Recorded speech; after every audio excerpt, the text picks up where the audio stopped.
संबोधित किए, उसमें इस इंडस्ट्री का उल्लेख किए। उसका भी एक वीडियो है, आपको वीडियो दिखाओ, इसको पूरा दिखा दो पहले।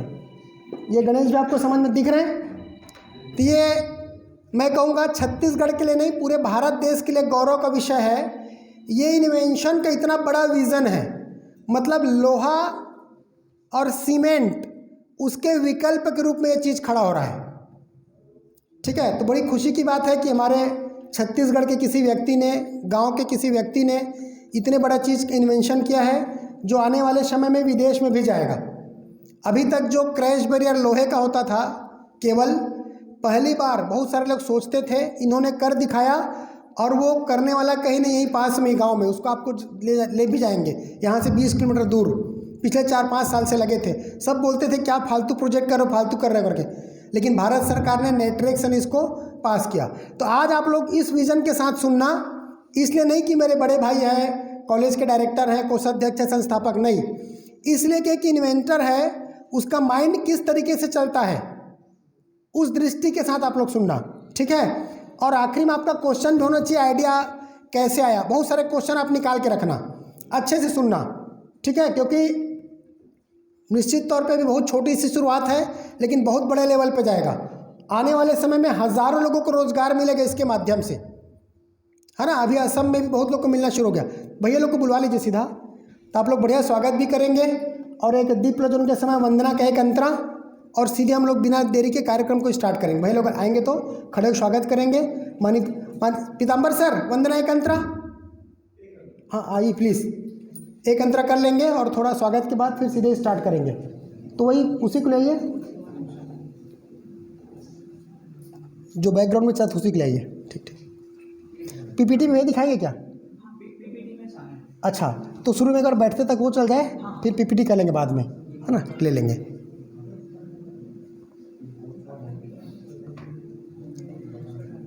तो 3-4 प्रोडक्ट हैं अलग अलग, सारे प्रोडक्ट बांस के हैं और सभी अपने आप में यूनिक हैं। सबसे मेन है आपका क्रैश बैरियर, आप लोग जाओगे तो ब्रिज किनारे दिखता है, ठीक है। तो क्रैश बैरियर लोहे का ही होता था, तो लोहा तो एक समय ख़त्म हो जाएगा, लेकिन बांस का भी ख़त्म हो सकता है क्या? तो ऐसा बहुत आपको अच्छा लगेगा जान के कि हमारे छत्तीसगढ़ में एक बार चलिए आ चुके हैं स्वागत के साथ।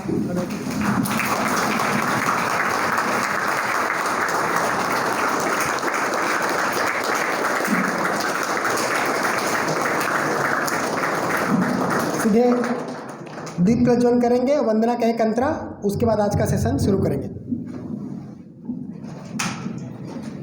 यार आप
भारत माता की वंदे जय।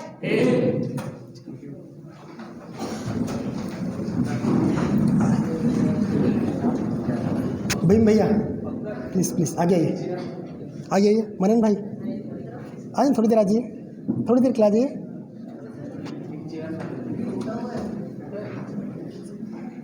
ये हमारे लिए बहुत ही हर्ष का विषय है। आज एक नए इनोवेशन, नए इन्वेंशन की जानकारी आप सबको मिलने जा रही है।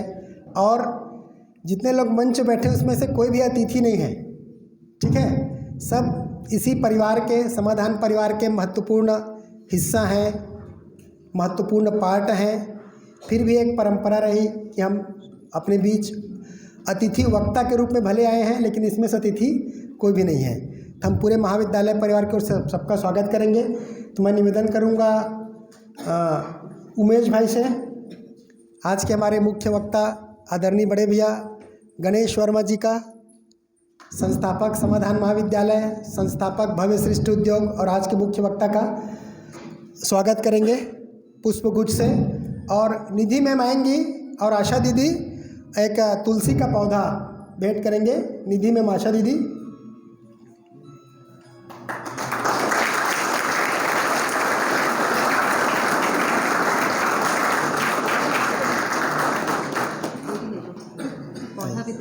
हाँ, तुलसी का पौधा निधि में, आशा दीदी।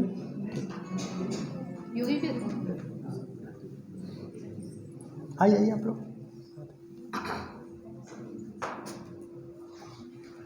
उमेश भी तुलसी का पौधा। हाँ, ये निधि मैम, आशा दीदी दोनों एक साथ।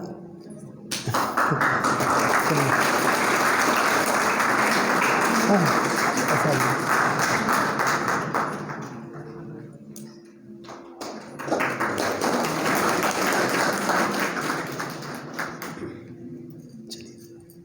मैं निवेदन करूंगा, हमारे बीच हमारे IQAC मेंबर दिनेश पटेल भैया हैं, तो प्राचार्य महोदय एक तुलसी का पौधा दिनेश पटेल भैया को भेंट करेंगे।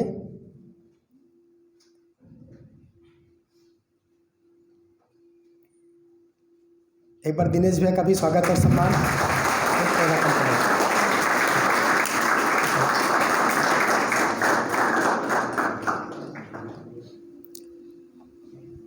लक्ष्मी नारायण साहू सर हैं? ठीक है, चलिए ठीक है। डहरिया सर आ जाएं। गुमेश सर हमारे भीमसेन भैया का एक तुलसी का पौधा देकर स्वागत करेंगे। डहरिया सर और गुमेश सर।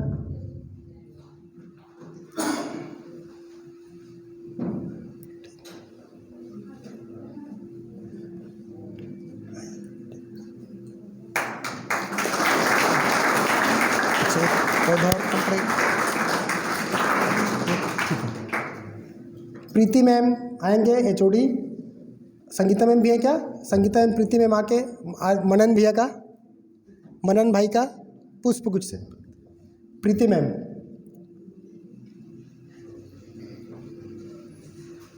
आइए। मनन भाई का पुष्पगुच्छ स्वागत करेंगे।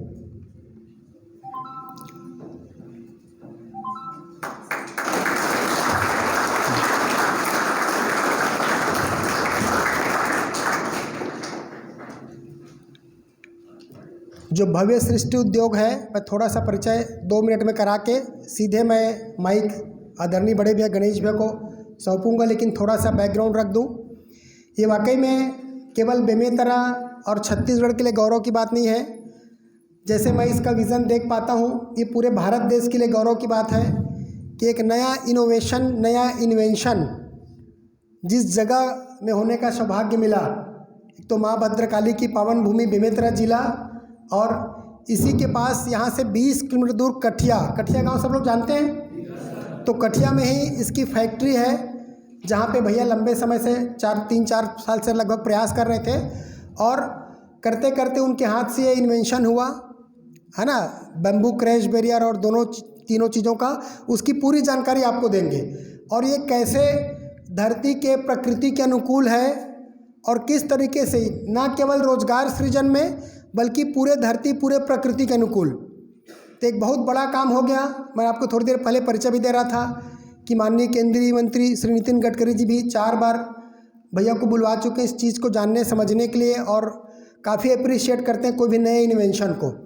तो धीरे धीरे लोगों तक ये बात जा रही है, और ये हमारे लिए गौरव की बात है। एक ऐसे शख्सियत को आप सुनने वाले हैं, आज से 10 साल पहले यहाँ पर कुछ भी नहीं था, ठीक है। तो भैया का ये विचार था, अब मैं शिक्षा में मैं काम करता हूँ तो मैं शिक्षा में कुछ करना करके, तो भैया ने ही समाधान महाविद्यालय की स्थापना, सारा बिल्डिंग बनाने से लेके सारा ये कॉलोनी का भी निर्माण, आदरणीय बड़े भैया, हम लोग 2 भाई हैं, तो गणेश भैया बड़े भाई हैं, 2 साल बड़े मुझसे, मैं उनसे 2 साल छोटा हूँ। एक छोटी सी वाकया शेयर करता हूँ। जब मैं नवोदय से पढ़ के निकला 99 में, तो हम दोनों भाइयों के पास एक साइकिल होती थी। मैं अगर साइकिल में कॉलेज गया तो भैया के पास साइकिल नहीं रहता था, भैया अगर साइकिल ले गए तो मैं पैदल कॉलेज जाता था, ऐसा था उस समय। एक छोटा सा सोच बता रहा हूँ, आदमी सोच से कितना आगे बढ़ जाता है, वो आज प्रैक्टिकल आपको देखने को मिलेगा। हमारे कुछ मित्र थे, अभी उसमें से कोई बैंक मैनेजर है, कोई अच्छी जगह में है, कोई डिप्टी कलेक्टर है, अलग अलग जगह, कोई CA है। तो हम लोग आपस में बातचीत करते थे, तो कोई बोलते थे MBA करूँगा, कोई CA बनूँगा, ऐसे अलग अलग बात करते थे। तो भैया सुनते रहते थे। बाद में भैया मुझे बोले, जब तुम लोग 4-5 दोस्त बात करते हो, हम दोनों भाई के पास एक साइकिल, ठीक है। उस समय भैया क्या सोचते थे बता रहा हूँ। हम दोस्तों को सुन के ये सोचते थे कि मैं ये सोचता हूँ कि मैं कैसे इन लोगों को नौकरी दूंगा। समझ में आ रहा है?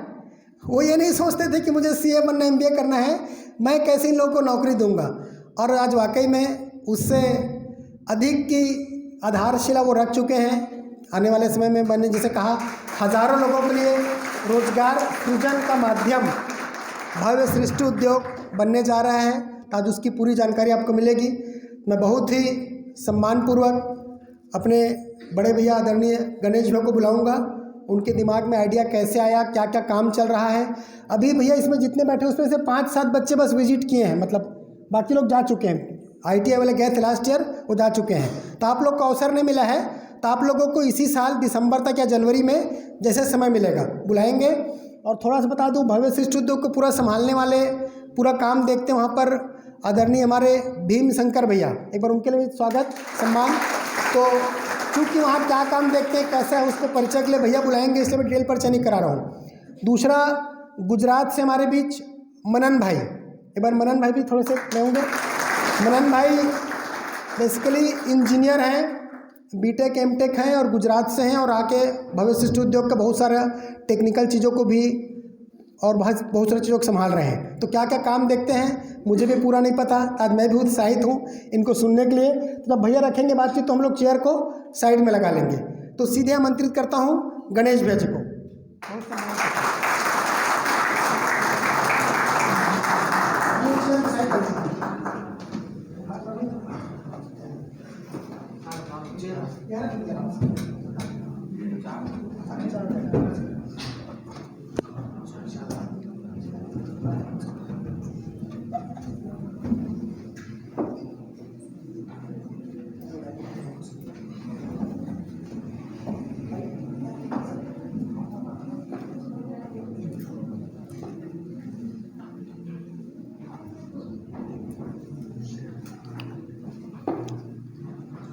मध्यस्थ दर्शन के प्रणेता पूज्य बाबा नागराज जी को नमन करते हुए, स्मरण करते हुए, उनका स्मरण, उनका नमन इस मंच पे इसलिए आवश्यक और अनिवार्य भी है क्योंकि ये जो समाधान महाविद्यालय, नाम समाधान है ना, ये उन्हीं के कारण ही आया है ये नाम जो है ना। और हम सब वास्तव में मतलब यहाँ किसी भी तरह से जुड़े हैं, आप लोग विद्यार्थी के रूप में है ना, और बाकी कोई शिक्षक शिक्षिका के रूप में किसी भी तरह जुड़े हैं है ना। तो इस कॉलेज, ये शैक्षणिक संस्था जिसका नाम समाधान पड़ा है, पूज्य बाबा नागराज जी के, उनके बारे में काफ़ी कुछ आप लोगों ने सुन ही रखा होगा, पर एक लाइन में यही बोलूं कि उन्होंने मानव जाति के संपूर्ण समस्या का समाधान प्रदान किया है ना।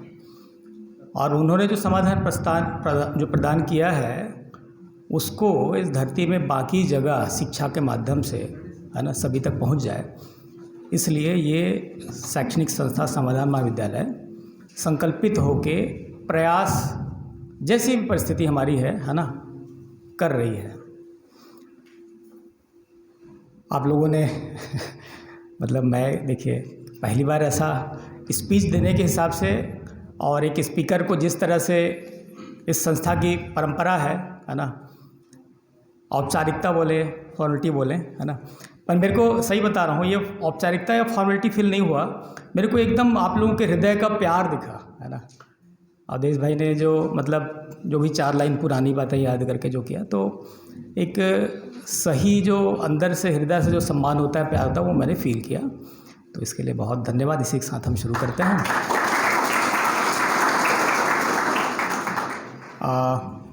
तो 2 बातें हो गई, एक तो समाधान विद्यालय है ना, दूसरा भव्य सृष्टि उद्योग है ना जिसकी बात हम कर रहे हैं, वो भी पूज्य बाबा नागराज जी की प्रेरणा से ही है ना शुरू हुआ है। और उसको शुरू किए करीब 2.5 साल हो गया। 2.5 साल में हम कहीं तक पहुँचे उसकी हम चर्चा करेंगे।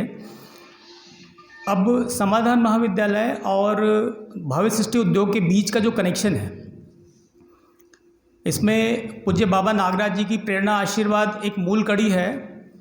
साथ ही कोई भी शैक्षणिक संस्था है ना, एक एग्जांपल देंगे कि जैसे आपको पानी में तैरना है राइट, तो क्लासरूम में उसके बारे में बहुत सारी चीज़ें थ्योरेटिकली आपको कुछ समझाया है ना, उसमें बहुत सारी चीज़ें आ सकती है ना। ऐसा नदी का पानी ऐसा होता है, तालाब का पानी ऐसा होता है ना, समुद्र में जाएंगे तो ऐसा होगा, वहाँ वैसा होगा, यहाँ पे आपको लाइफ जैकेट लगेगा, इतनी गहराई पे ये होगी वो होगी, जो भी है ना, तूफान आ गया तो ऐसा होगा वैसा होगा। एक थ्योरेटिकल आपको कुछ बहुत सारी चीज़ें आपको समझाई गई क्लासरूम में, लेकिन वास्तव में तैरना सीख जाएंगे क्या आप, है ना। भाई शिक्षा किस लिए है? ज़िंदगी जीने के लिए, हम काबिल हो जाएं, सक्षम हो जाएं और स्वयं अपने पैरों पे खड़ा हो जाएं, परिवार के लिए हम पूरा पूरक बने और समाज के लिए और पूरे धरती के लिए, अस्तित्व के लिए हम पूरक बने, इसके लिए शिक्षा है ना। तो केवल थ्योरी से संभव है क्या, है ना। बिल्कुल वैसे ही है जैसे तैरने की थ्योरम आपने पूरा कर लिया और वास्तव में तैरने के लिए अभी पानी की ज़रूरत है, तो बिल्कुल कोई भी शैक्षणिक संस्था है ना, किसी भी औद्योगिक संस्थान के बगैर अधूरा है। जो शैक्षणिक संस्थाओं का जो डिज़ाइन सोचा गया ना, पुराना स्कूल जब पहले जब शुरू हुआ उसकी भी कहानी सुनेंगे, तो किसी उद्योग के इर्द गिर्द ही इसको किसी शैक्षणिक संस्था के पूरे आकार को गढ़ा गया है ना। तो इस शैक्षणिक संस्था के साथ भी वो भव्य सृष्टि उद्योग उसी तरह से पूरक है। और कोई भी उद्योग भी, कोई भी औद्योगिक संस्था बगैर ट्रेनिंग के प्रॉपर हर चीज़ को कर ले, ये भी संभव नहीं है। तो इस शैक्षणिक संस्था का भी उतना ही योगदान है किसी औद्योगिक संस्था को सफल बनाने में, और किसी शैक्षणिक संस्था को सफल बनाने में उस औद्योगिक संस्था का भी उतना ही योगदान है। तो दोनों एक तरह से बहुत ज़बरदस्त पूरकता के साथ चल सकें और एक दूसरे को सफल बनाएं, ऐसा एक अनुबंध भव्य सृष्टि उद्योग और समाधान कॉलेज के बीच में हुआ है ना। तो ये 2 कड़ियाँ हैं जिसके तहत हम लोग ये बातचीत आज करने जा रहे हैं, ठीक है ना। तीसरा है आज की चर्चा का बिंदु, है ना, क्या है, उधर लिखा होगा, पढ़ लीजिए है ना, ठीक है। Environmental protection and awareness. तो एक तो इन्वायरमेंटल प्रोटेक्शन से क्या आशय है ना, मैं मानता हूँ कि सभी को इसका पता ही होगा। आज से 20-30 साल पहले जब हम छोटे थे ना, तो इसकी बात ही नहीं होती थी। हम जब स्कूल में थे, इवन कॉलेज की तैयारी हुई, तब तक भी मतलब बहुत ज़्यादा पॉल्यूशन या पर्यावरण की रक्षा करनी पड़ेगी, इस तरह की कोई बातें बहुत ज़्यादा हलचल नहीं थी। लेकिन अभी एकदम विश्व स्तर पे, है ना, बड़े बड़े ग्लोबल समिट हो रहे हैं, है ना, बड़े बड़े देश और महाद्वीप आपस में जुड़ के बहुत सीरियस चिंता कर रहे हैं, है ना, कि पर्यावरण को बचाना बहुत ज़रूरी है। घटनाएं ऐसी हो रही है और उसके लक्षण बहुत सारे आपको देखने को मिलते हैं, है ना। तो ये जो पर्यावरण प्रोटेक्शन को लेकर बहुत सारी चीज़ें आप लोग सुन ही चुके होंगे, बस बैकग्राउंड में कुछ चीज़ें फिर भी क्या है, हम लोग अपनी ज़िंदगी में ऐसे लगे रहते हैं ना कि एकदम सामने जो हमारी समस्या है उसी से जूझते जूझते बाकी दुनिया को देखना हम लोग भूल जाते हैं। जबकि हम जहाँ पे भी है, जैसे भी हैं, है ना, हमारा कनेक्शन कहाँ तक है। आज हमारे होने पे, हम जैसे हैं वैसा होने पे कितने लोगों का और कितने चीज़ों का योगदान है। बहुत लोग अपनी पूरी ज़िंदगी का क्रेडिट किसी एक खास आदमी को दे देता है ना, या किसी एक खास संस्था को दे देता है, या एक किसी खास घर को, है ना, किसी एक खास स्थान को दे देता है कि मैं जैसा भी हूँ, जो भी हूँ, इसके कारण हूँ, है ना। क्या उतने में सीमित हो जाता है हमारा रहना होना? हमारे होने में कितने चीज़ों का योगदान है, कभी कल्पना करते हैं आप लोग, है ना। कहाँ तक जाता है विचार, सोच के देखिए। हम आज जो भी हैं, जैसे भी हैं, हम जो भी हैं, जैसे भी हैं, वैसा होने में कितने लोग और कितने प्रकार की चीज़ों का, लोगों के अलावा और अन्य जो चीज़ें हैं, ऐसे कितने चीज़ों का, कितने लोगों का योगदान है हमारे होने पे?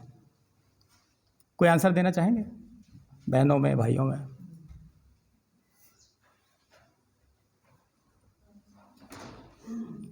या किसी एक पे टिक के ख़त्म है कि मैं जो भी हूँ, जैसा भी हूँ, फलाने के कारण हूँ? कहाँ तक ध्यान जाता है आप लोगों का? हाँ, परिवार, हाँ हाँ प्लीज़ बोलिए ना। परिवार, समाज और जो हमारी शैक्षिक संस्थाएं हैं। हाँ बिल्कुल। तो ये परिवार और समाज कहाँ पर है? परिवार और समाज कहाँ पर है? हाँ, प्रकृति के बीच में है ना। तो प्रकृति में क्या क्या है? कोई बोल दिया मैं गौ माता की कृपा से जिंदा हूँ, कोई बोल दिया मैं, भाई तुलसी बहुत महत्वपूर्ण है ना, पर सब कुछ नहीं है ना। तुलसी का अपना एक योगदान है, गौ माता का अपना एक योगदान है ना।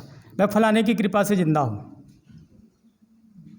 आप सोच के देखिए ना, तुलसी कितने लोगों चीज़ों के सपोर्ट में जिंदा है। मिट्टी ना हो, पानी ना हो, हवा ना हो तो तुलसी खुद ही जिंदा नहीं रहेगी। गाय के साथ भी वैसे ही है ना। तो सब एक दूसरे से कनेक्टेड हैं, वो किसके कारण, वो किसके कारण। तो आप जब ऐसा पकड़ने जाएंगे ना, तो ये धरती में संपूर्ण एक एक कण, एक एक कतरा कतरा, एक एक, है ना, हर चीज़ का योगदान मेरे होने पे है ना। वो सांप, वो बिच्छू, वो मच्छर, वो कीट पतंग, वो करोड़ों अरबों प्रकार के बैक्टीरिया, है ना, इस सब के होने के कारण मेरा होना संभव है।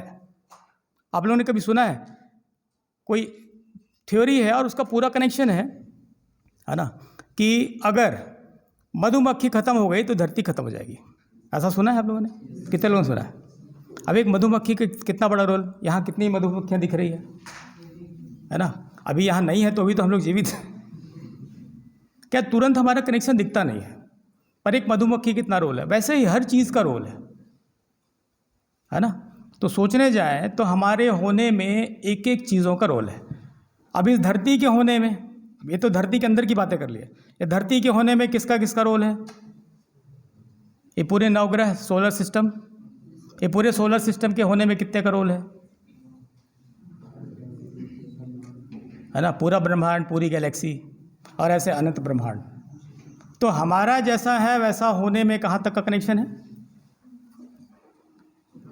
पूरा अनंत ब्रह्मांड का, है ना। और हम किसी एक को क्रेडिट देके बाकी को गाली बकते हैं। होता है ऐसा? बाकी सब खराब है, एक ही के कारण मैं जिंदा हूँ। होता है ऐसा ना। तो होता क्या है कि किसी एक का बहुत ज़्यादा अधमूल्यन कर लेते हैं और बाकियों का अमूल्यन निर्मूल्यन, ऐसा जो चीज़ें हैं हम करने लग जाते हैं।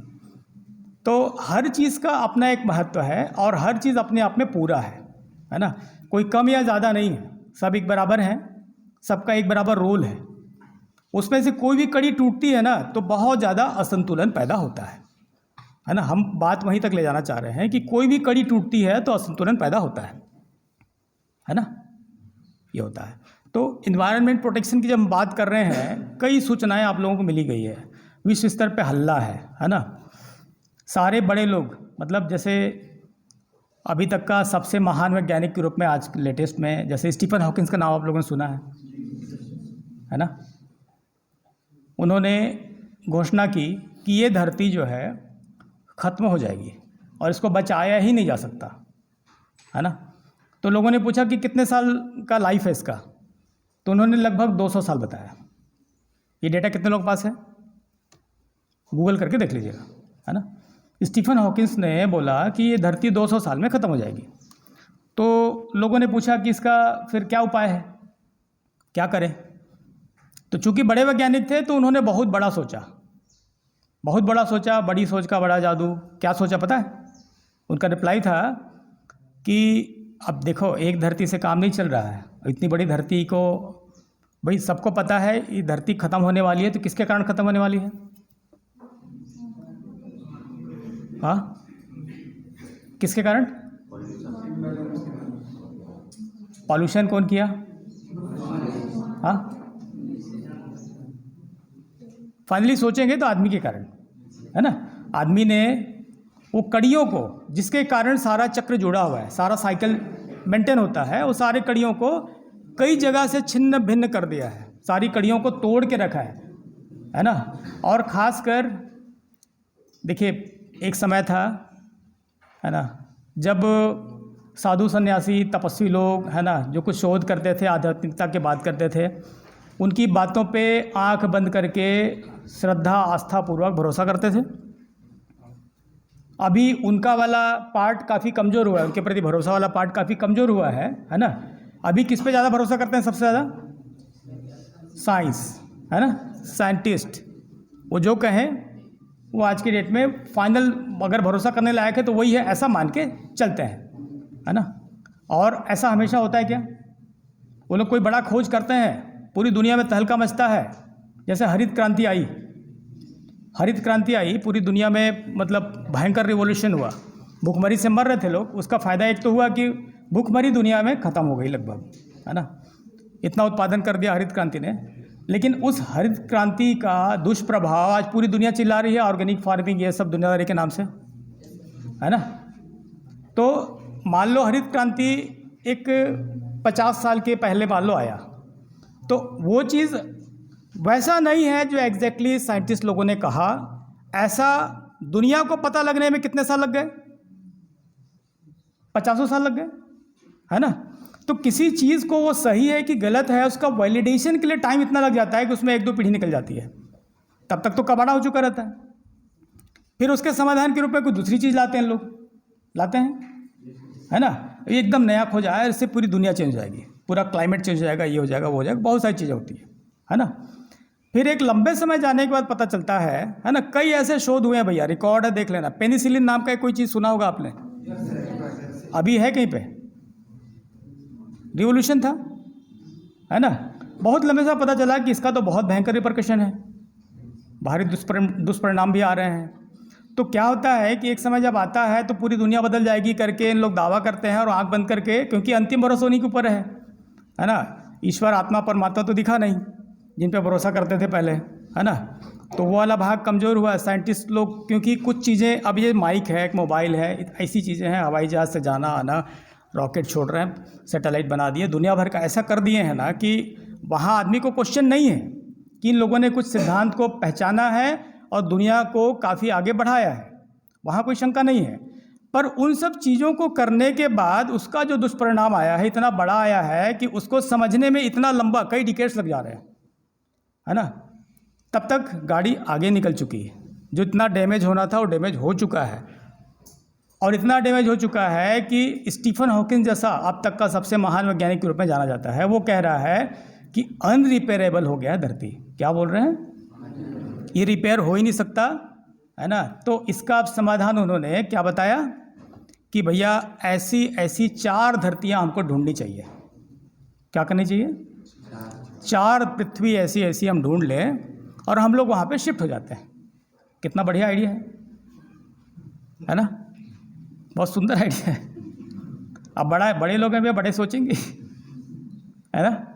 देखिए सब बातें हम क्यों कर रहे हैं, है ना? और इस बात को शुरू करने के पीछे पूज्य बाबा नागराज जी का नाम क्यों लिया, और समाधान महाविद्यालय, समाधान चीज़ को डिफाइन करने की कोशिश क्यों की गई?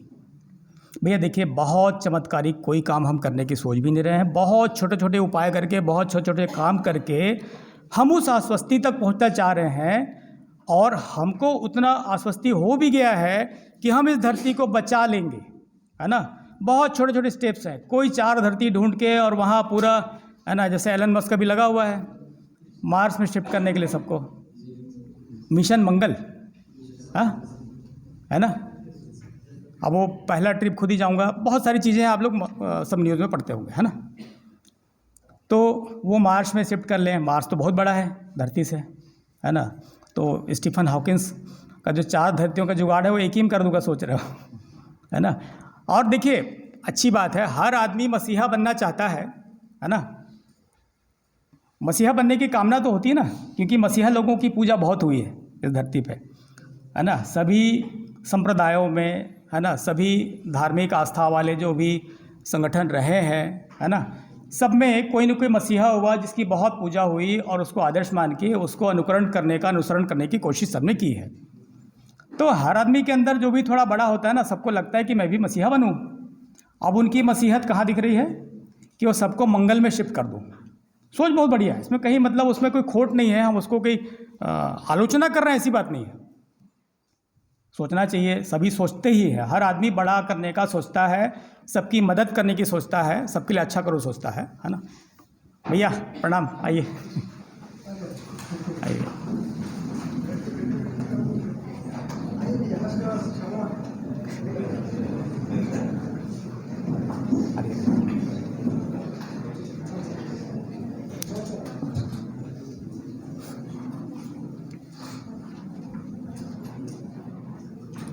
तो सब अच्छा करना चाहते हैं, है ना?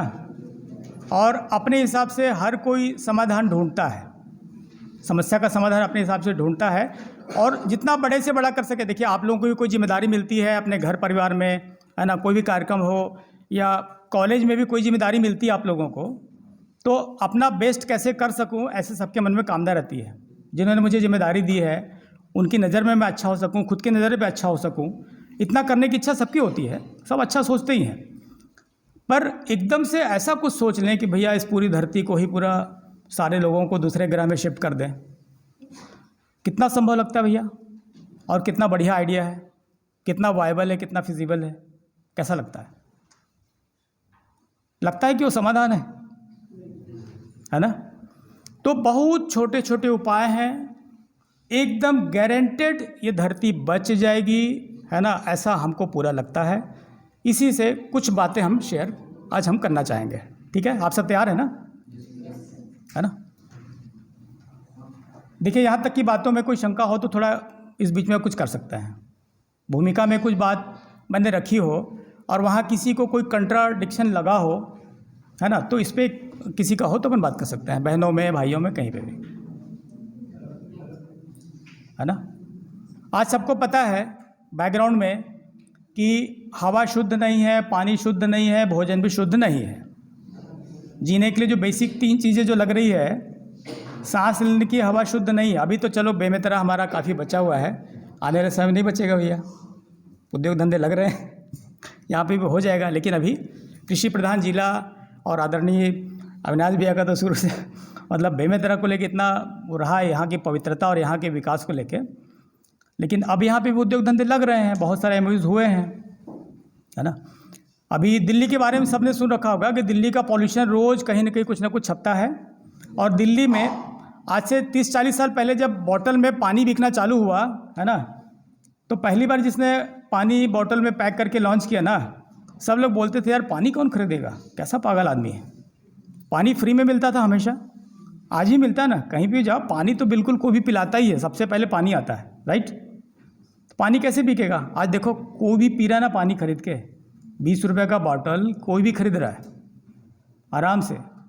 पहले लगता था कि केवल पहले तो केवल नेताओं के टेबल पे दिखता था भैया बिस्लेरी का बोतल, है ना। अभी कोई भी आराम से अफोर्ड करता है, क्योंकि पता है कि मैं कहीं का ख़राब पानी पीऊँगा, बीमार पड़ जाऊँगा, उससे बेटर है 20 रुपए का पानी खरीद के पी लूँ। अब बात आ रही हवा की, हवा बिकने की। तो कितने लोगों ने सुना है कि हवा बिकना शुरू हो गया है? ऑक्सीजन सिलेंडर भैया हॉस्पिटल के लिए है मालिक, है ना। रेगुलर लाइफ में सांस लेने के लिए हवा बिकना शुरू हो गया है, पता है? गूगल कीजिए, दिल्ली में बिक रहा है। दिल्ली में कई सारे ऐसे ऑक्सीजन बन गए हैं, आधा घंटा उस ऑक्सीजन में आप जाते हैं 500 रुपये चार्ज देके, और फ्रेश एयर वो बताते हैं कि इसको हम लोग हिमालय के वादियों से कंप्रेस करके ला के रखे हैं, और उस जगह आप लोग, है ना, बैठ के आधा घंटा इनहेल करोगे, पूरा रेजुनेट हो जाओगे और वापस अपने काम पे निकलो, है ना। उतना टॉक्सिन निकल जाएगा। अब देखिए, शुरू में बेचने के लिए आदमी बहुत सारा कुछ ज़्यादा बढ़ा चढ़ा के भी करता है, पर ये फैक्ट है कि लोग अभी जाना शुरू कर दिए हैं। फिर एक ना 750 रुपये का बॉटल आ रहा है, उसमें वो हिमालय की वादियों का शुद्ध हवा कंप्रेस करके भरा हुआ है। एक बार ऐसे फुस करके करोगे, मतलब एक बार इनहेल करने का 3 रुपये खर्चा है, एक सांस लेने का 3 रुपये। हाँ, एयर फिर आ ही रहा है उनका, शशि थरूर जी का, वो है ना, न्यूज़ में आते रहता है कंटिन्यू कि गले में ऐसा एक बहुत महंगा यंत्र रहता है, वो सांस लेने के समय यहाँ पे उसको प्यूरीफाई करके देते रहता है। देखो, ये एग्जांपल क्यों दे रहा हूँ, क्योंकि वो दिन दूर नहीं है। अभी 4-5 महीने पहले की बात बता रहा हूँ। आनंद महिंद्रा को कितने लोग जानते हैं? आनंद महिंद्रा एंड महिंद्रा कंपनी के मालिक, उन्होंने एक ट्वीट किया था, बहुत मार्मिक ट्वीट था वो। उन्होंने उसमें लिखा था कि आज हम जो है आपस में बात करने, देखिए सभा में बात करने के लिए, सांस लेने के लिए किसी को तकलीफ हो रही क्या? बहुत कंफर्टेबल बात कर रहे हैं। पर वो लिखते हैं कि मेरा पोता, मैं गारंटी के साथ कह सकता हूँ कि मेरा पोता जिस दिन मेरी एज में आएगा, उस दिन बगैर किसी एक्सटर्नल सपोर्ट के आपस में लोग बात नहीं कर पाएंगे। मतलब हर किसी, जैसे अभी कोरोना काल में हर किसी का मास्क कंपलसरी था ना, वो तो सरकार ने लागू किया था। ये ऐसा हो जाएगा उस समय कि आपको आपकी पीठ में या कहीं पे भी एक ऑक्सीजन का सिलेंडर होगा, है ना, और नाक पे लगा रहेगा। उसके बाद आप लोग बातचीत शुरू करेंगे, तो मुंह तो खुलेगा नहीं, है ना। अभी मास्क के चलते तो चलो फिर भी होंठ नहीं हिल रहा है, फिर भी बातचीत कर लेते थे, लोगों को पता चल जाता, आवाज़ चली जाती थी। उसमें फिर कम्युनिकेशन का भी माध्यम अलग बदलेगा। कैसा सीन लगता है सुन के?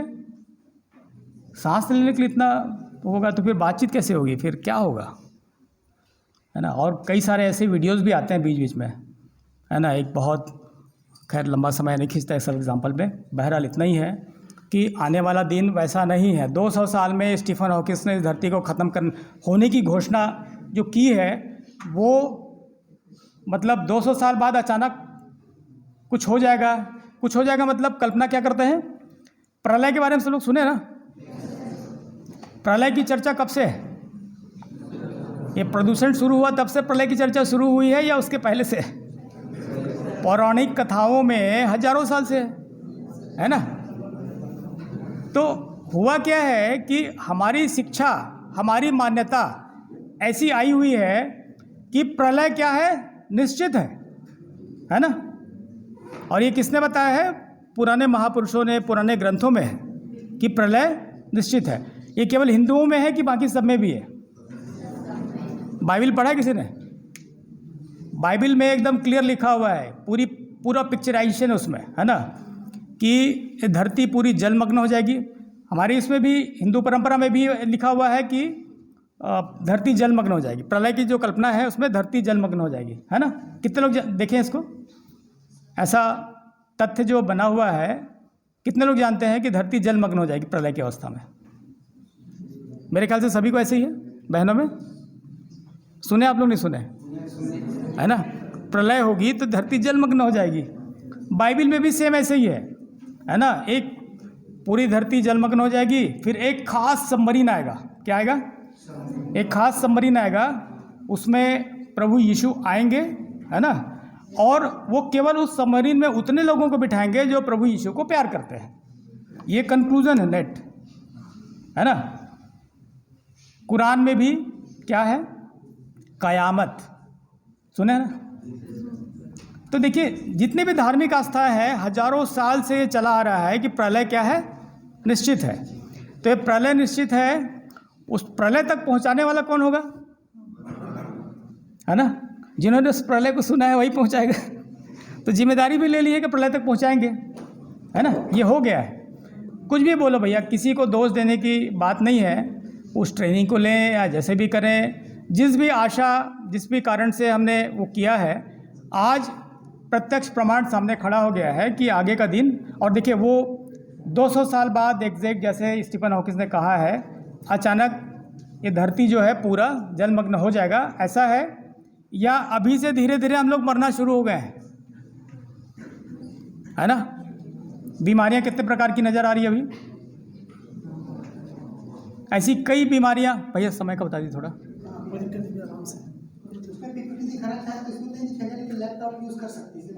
हाँ, तो देखिए, इसको खासकर एक मतलब ये कनेक्शन जोड़ना इससे ज़रूरी था, क्योंकि कुछ गलतियां ऐसी हो रही है जिसको आराम से करेक्ट किया जा सकता है। वो जो बोल रहे हैं ना कि अनरिपेयरेबल है, ऐसा नहीं है, ये पूरा रिपेयर हो सकता है ना? और ये प्रकृति खुद रिपेयर अपने आप कर लेती है। कुछ गलतियां जो हम कर रहे हैं उसको करना बंद कर दे, है ना? और कुछ सही नियमों को, प्रकृति के सही नियमों को पहचान के उसके अनुसार हम अपने जीवन यापन को सुनिश्चित करें। इसका मतलब ऐसा नहीं कि गरीबी में जिएंगे, गरीबी में जीने की बात बिल्कुल भी नहीं कर रहे हैं। पूज्य बाबा नागराज जी ने जो भी बताया है, समृद्धि की बात बोली है ना? मतलब वैराग्य हो जाओ और बिल्कुल दिगंबर होके निकल जाओ, ऐसा बिल्कुल भी नहीं है ना? खाना पीना छोड़ दो, उपवास रखो, तपस्या करो, ऐसा मतलब ऐसा त्याग करो, ऐसा कुछ भी नहीं। त्याग नाम की कोई चीज़ की बात ही नहीं की है ना?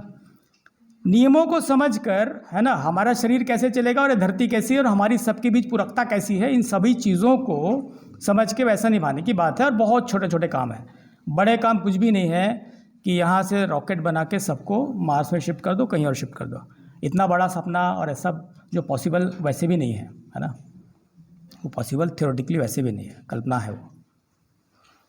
तो छोटे छोटे काम हैं, हमने कुछ किया है, उस पर हम लोग बात करेंगे। उसके आधार पे कुछ कनेक्शंस दिखते हैं, क्योंकि समय थोड़ा सा वैसा है, लेकिन सेकंड एक और रख भी सकते हैं, कुछ बातें रह जाए तो, है ना? और क्वेश्चन आंसर भी रख सकते हैं। तो देखिए, बेसिक हो क्या रहा है, अभी धरती ख़त्म होने की बात केवल, एक भाई ने इधर कहा पॉल्यूशन, है ना? पॉल्यूशन के लिए मेन जिम्मेदार नोड और आदमी है ना? पर कौन है? मैं इधर भाषण दे रहा हूँ, वो जिम्मेदार है, या आप सुनने वाले लोग जिम्मेदार हैं, या अविनाश भी जिम्मेदार हैं, या प्रिंसिपल साहब जिम्मेदार हैं, या बड़े उद्योगपति लोग जिम्मेदार हैं? किसको बोलेंगे? सबका भैया, है ना? सभी की, हम सब की हालत ख़राब है, हम सब ने बैंड बजाया है इस धरती माँ का, राइट? क्योंकि भाई जिन जिन चीज़ों से पॉल्यूशन हो रहा है उन सब चीज़ों को उपयोग उपभोग तो हम लोग कर ही रहे हैं ना। जिसकी जितनी जितनी क्षमता है उतना उपयोग उपभोग कर ही रहा है, तो किसी को दोष देने की जरूरत नहीं है, बस अभी तक समाधान नहीं था, है ना? इसलिए समस्या थी और समस्या बढ़ती गई थी, है ना? तो समाधान कुछ है, उसमें बात करेंगे। तो बेसिक क्या है कि एक छोटा सा एग्जांपल लेंगे। जैसे आपकी ज़िंदगी में कभी न कभी ऐसा कुछ हुआ ही होगा कि आपने कोई सामान को घर में किसी जगह बहुत इम्पोर्टेंट समझ के रखा है ना? घर में, परिवार में कोई भी बड़ा हो या छोटा हो, उसको लगा तो फालतू पड़ा है ना? मान लो कोई इंपॉर्टेंट चीज़ उसको घर में माँ या पिताजी ने उसको रद्दी में बेच दिया या किसी को दे दिया, और जब आपको पता चला अरे यार ये तो एकदम इंपॉर्टेंट था, उन्होंने कैसे, इसको थोड़ा ही पता नहीं है कैसे दे दिया, ऐसा कभी हुआ है? होता है। एग्जाम्पल दूसरे भी हो सकते हैं, पर ऐसा होता है ना? हटा दिया हमने, अब जिसने हटा दिया उसके प्रति कैसा लगता है? काफ़ी गुस्सा आता है। दूसरे तरीके से कम ज़्यादा हर किसी के साथ कुछ न कुछ ऐसा होता है ना? अब इस पूरी धरती में, धरती जैसी बनी हुई है, उसमें मानव जाति का क्या रोल है? धरती पूरी बन के तैयार हुई, ये पूरे इवोल्यूशन के क्रम को देखेंगे ना, तो धरती में बाकी सभी अवस्थाएं, है ना, पदार्थ अवस्था, प्राण अवस्था, जीव अवस्था, एकदम लबालब, पानी बढ़िया, हरियाली बहुत अच्छा, सारे जीव जंतु एकदम फुल फ्लेज्ड अपने पूरे चक्र के साथ वेल मेंटेन्ड जब थे तब आदमी आया है ना? ये बिल्कुल वैसे ही है जैसे बच्चा पैदा होने के पहले माँ के स्तन पे दूध आके रहता है ना, ये प्रकृति का नियम है ना। बच्चा बाहर आए उसके पहले ही उसके भोजन का इंतज़ाम है, प्राकृतिक व्यवस्था ये। वैसे ही आदमी इस धरती पे आया उसके पहले उसके लिए सारी चीज़ें सजी हुई थी। वो सजी हुई सारी चीज़ों को डिस्टर्ब किसने किया? आदमी ने किया। और क्यों किया? नासमझी के कारण, है ना। वो उसको कैसे जीना है पता ही नहीं था, बाकी सब। और इसके बहुत सारे कारण हैं, आप लोग अगर शिविर किए होंगे तो आपको पता ही होगा, है ना, कि किस कारण से गलती हो रही है।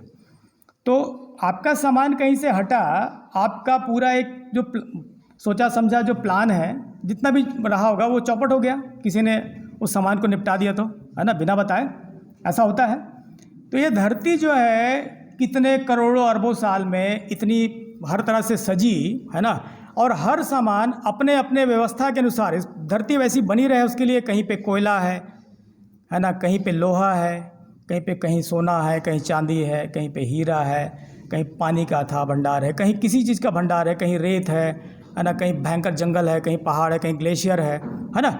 हर चीज़ क्या है, बहुत सुंदर तरीके से, एकदम रैंडम कुछ भी नहीं है, बहुत सुंदर तरीके से जमा हुआ है ना। जैसे आप देखेंगे समुद्र से पानी जो है गर्मी के दिनों में वाष्प बन के उठता है ना, और बादल बन के हिंद महासागर से उठ के कहाँ आता है, उड़ते उड़ते, है ना। भाप जो है ठंडा होके क्या होता है भैया, हाँ, कंडेंस होके क्या होता है, वो पानी बन के गिरता है ना, संघनित होता है और पानी बन के गिरता है। तो एक तरफ नीचे समुद्र है, वहाँ से पानी भाप बन के उठा, और एक तरफ हिमालय है, उसको ठंडा करके, और वो पानी उसी वातावरण को ठंडा करते करते करते करते पूरे देश में नीचे तक सब जगह हरियाली, जहाँ जहाँ पानी की ज़रूरत है, तीनों अवस्थाओं को, है ना, बाकी शेष, हाँ, मतलब आदमी को भी, जीवों को भी और पेड़ पौधों को, सबको पानी की आवश्यकता है। तो प्रॉपर डिस्ट्रीब्यूशन का सिस्टम किसने बनाया? हमारे बाप दादा ने बनाया, प्रकृति में पहले से बना हुआ है, राइट। तो इसमें पहाड़ों का एक निश्चित रोल है ना, सभी पहाड़ों का अपना रोल है, रेगिस्तान का अपना रोल है। रेगिस्तान में जो गर्मी होती है ना, तो गर्म हवा ठंडी हवा को जोर से धकेल के एक जगह पहुंचाता है ना। अगर वहाँ का क्लाइमेट चेंज कर दोगे तो वो काम वो करना बंद कर देगा। वैसे ही बीच बीच में पहाड़ हैं, तो पहाड़ से क्या है, वो बादल है, वो बाकी जो पानी जो गिरना है पूरा टनल बन के एक अलग इफेक्ट डाल के हर जगह प्रॉपर डिस्ट्रीब्यूट करते हुए जाता है। ये पूरा एक सिस्टम, इकोसिस्टम, है ना। अभी हम क्या कर रहे हैं, जंगल का क्या रोल है, जहाँ ज़्यादा पेड़ पौधे होते हैं वहीं पे पानी गिरता ज़्यादा, है ना। तो जंगल काट लिए, उसका आधा पहाड़ भी काट लिए, हवा की पूरी दिशा बदल गई। अभी रेगिस्तान में बढ़िया पानी पहुंचा दिए बहुत ताकत लगा के, अब वहाँ हरियाली हो गई, अब वहाँ का टेम्परेचर बदल गया। अब बार बार आता है क्लाइमेट चेंज की बात। तो क्लाइमेट चेंज करने वाले कौन हैं? ये छोटी छोटी चीज़ें हैं। अब ये तो ऊपर की बात हो गई, नीचे में कहीं पे जैसे कोयला है ना, कहीं पे पेट्रोल है, ठीक है। अब ये कोयला और पेट्रोल कैसे बना आप सबको पता है। पुराने समय में जितने भी बड़े पेड़ थे और बड़े जीव जंतु थे, डायनासोर की बात आती है, पहले बहुत विशाल का 1-1 किलोमीटर ऊंचे पेड़, है ना, उसका डायमीटर मतलब बहुत बड़ा बड़ा, है ना, बहुत विशाल वृक्ष होते थे और विशाल जानवर होते थे, और वो कार्बन मोनोऑक्साइड ही उनका मतलब प्राणवायु था, राइट। तो आदमी का शरीर जो है ऑक्सीजन के साथ चलता है, CO के साथ नहीं चलता है ना।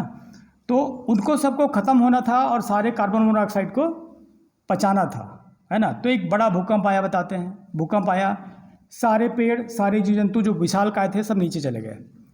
इसका इन लोग एक लाइव बताते हैं, जैसे कोयला जो है कार्बनाइज हुआ, बहुत बड़े पेड़ जो है कार्बनाइज हुआ और कोयले में तब्दील हुआ, उसमें 10 मिलियन ईयर्स लगे, मतलब लगभग 1 करोड़ साल मिनिमम किसी कोयले को बनने में लगा। तो ये धरती का वातावरण बहुत अच्छा रहेगा सूर्य के प्रभाव और उसके टेम्परेचर को मेंटेन करने के लिए। काला चीज़ क्या होता है? उष्मा का अवशोषक होता है ना। तो धरती में पर्टिकुलर अलग अलग जगहों पे, निश्चित जगह पे, निश्चित मात्रा में उस तापमान को अवशोषित करने के लिए और संतुलन को बनाए रखने के लिए कोयला अलग अलग जगह पे है। पेट्रोल भी कैसा रहता है? पेट्रोल भी उष्मा का अवशोषक है, बहुत ठंडा रहता है, देखे ना। तो धरती में वो भी कहीं कहीं पे जगह पे है। अब हमने वैसे ही किया, क्या किया, खोदा कोयला निकाला, खोदा, पेट्रोल निकाला, है ना। तो एक तो आपका सामान घर में डिस्टर्ब हुआ था तो आप कितना नाराज़ हुए थे, है ना। हमने क्या किया, प्रकृति में किसी बड़ी व्यवस्था के लिए, धरती बनी रहे उसके लिए हर जगह अलग अलग चीज़ें अलग ढंग से सजी हुई है, उसको हमने क्या किया, डिस्टर्ब किया। केवल डिस्टर्ब नहीं किया भैया, फिर क्या किया, उसको जला दिया, है ना। तो जलाने से वापस वो करोड़ों साल पहले जो कार्बन मोनोऑक्साइड से भरा हुआ है धरती था, जिसमें ऑक्सीजन का आना जरूरी था आदमी के रहने के लिए, है ना। आदमी के अनुकूल सारी वनस्पति जीव जंतु जो ऑक्सीजन के में जिंदा रहते हैं, वैसे चीज़ें आने के लिए वो धरती पे चला गया। उसको आपने करोड़ों साल बाद फिर से खोदा, जला दिया और उसी कार्बन मोनोऑक्साइड को फिर से वातावरण में छोड़ दिया। अब ऑक्सीजन सिलेंडर ढूंढ रहे हैं ना। मतलब ये केवल कहानी नहीं है, प्रैक्टिकल बातें इसलिए पहले बताई कि ये घटना होने लग गई है, घंटी बज चुकी है ना, पूरा अलार्म बज चुका है। तो परिस्थिति हमारे कारण ही, क्योंकि हमने बिल्कुल वैसा किया। अब हमने क्या सोचा कि यार ये तो बिल्कुल जैसे हमारे किसी ने सोचा ना कि एक तो फालतू पड़ा है, कर लो। तो जिसने भी पहली बार खोदना चालू किया कोयले को, पेट्रोल को, फालतू पड़ा, उसका पूरा कनेक्शन उसको एक्चुअली पता नहीं है, समग्र व्यवस्था कैसी चलती है उसका पता नहीं है, इसलिए खोद के जला भी लिया और ये सब करने लग गया। तो आज के डेट में अब पूज्य बाबा जी से एक बार बातचीत चल रही थी, है ना। मुद्दा क्या है, हमको जीने के लिए ऑक्सीजन चाहिए और आज धरती में जो कार्बन का जो इमिशन है वो इतना ज़्यादा हो चुका है और उसके कारण टेम्परेचर भी बहुत बढ़ गई है। और वो सारी चीज़ें जो बहुत सूक्ष्म है, जैसे बहुत सारी सूक्ष्म वनस्पतियाँ हैं, सूक्ष्म जीव जंतु हैं, वो इस टेम्परेचर के कारण ख़त्म हो गए। आप देख रहे हैं कि कई सारे ऐसे पक्षियाँ, जीव जंतु कंप्लीट ख़त्म हो गए हैं, देखने को नहीं मिलते। अरे हमारे बचपन में कई ऐसी चिड़िया थी, अभी देखने को नहीं मिलती है ना। तो ऐसे बहुत सारी चीज़ें जो पूरी प्रकृति को बैलेंस करके रखती थी, वो सब चीज़ें ख़त्म होती जा रही है टेम्परेचर बढ़ने के कारण और पॉल्यूशन के कारण। पूरा असंतुलन की स्थिति है और 100% गारंटेड जो बोल रहे हैं वैसे ही है। अगर हम नहीं रुके तो तकलीफ़ है, तो विकल्प इसका देना पड़ेगा। इस विकल्प के रूप में पूज्य बाबा जी ने एक बार कहा था कि इस पूरी पृथ्वी में एक ही चीज़ है जो ऑक्सीजन बनाता है, वो आपको ही पता है। हाँ हाँ, तुलसी का पौधा। हाँ नहीं बोलिए प्लीज़, थोड़ा कनेक्टिविटी बनी रहे। ऑक्सीजन कौन पैदा करता है भैया? ऑक्सीजन प्लांट लगे होते हैं वहाँ।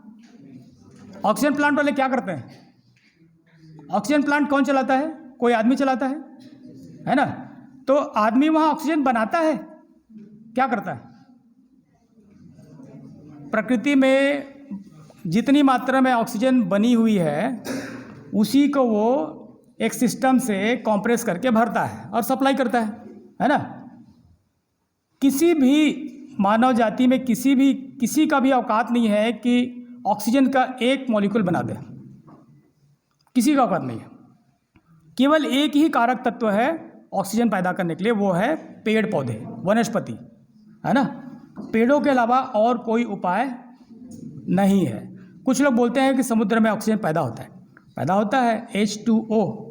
अब भाई 71% पानी है, लेकिन वो फाइनली वहाँ उस रूप में जमा कैसे हुआ? ऐसा होने में करोड़ों अरबों साल लगे हैं, है ना। वो टूटता है, फिर काम आता है, फिर टूटता है। लेकिन जहाँ आप खड़े हैं वहाँ तो पूरा कार्बन मोनोऑक्साइड, कार्बन डाइऑक्साइड पूरा भर पड़ा है और लगातार बढ़ते जा रहा है ना। और कोई भी विकास की राह, विकास के नाम से जितना इंडस्ट्री और जितनी गाड़ियाँ, बाप रे गाड़ियाँ इतनी हो रही है। मतलब पिछले साल का रिकॉर्ड देख रहा था भैया, एक साल में पूरी धरती में 7.5 करोड़ गाड़ियाँ बिकी है, 7.5 करोड़ गाड़ियाँ। और इनकी प्रोडक्शन कैपेसिटी बढ़ती जा रही है। अभी ओला कंपनी ने एक जो नया शुरू किया ना, तो एक साल में उनका कुछ 1.5 लाख गाड़ियाँ बनाए। कंपनी शुरू करते 1.5 लाख गाड़ियाँ और सारी बिक गई, है ना। मतलब नई कंपनियां तो रात दिन पैदा हो रही। पुराने लोग मिलके 7.5 करोड़ गाड़ियां पिछले साल बेचे हैं एक साल में। और ये गाड़ियां घटने वाली है कि बढ़ने वाली है? क्योंकि वो भी विकास कर रहे हैं, एक्सपेंशन, ग्रोथ, हर जगह वही चाहिए ना, वो कर रहे हैं। तो क्या लगता है वो 200 साल 250 साल हो सकता है कि 150 साल हो जाएगा? 100 भी हो सकता है ना। एक बहुत बड़ी महत्वपूर्ण चीज़ पे आज तक किसी वैज्ञानिक का ध्यान ही नहीं गया है, जो पूज्य बाबा जी ने बताया है ना, नागराज जी ने, कि ये तो बोलते हैं प्रलय में जलमग्न हो जाएगा, लेकिन क्या है, टेम्परेचर बढ़ने से, देखो आप लोग इस धरती की व्यवस्था में देखेंगे, एक तरफ नॉर्थ पोल है, एक तरफ साउथ पोल है ना।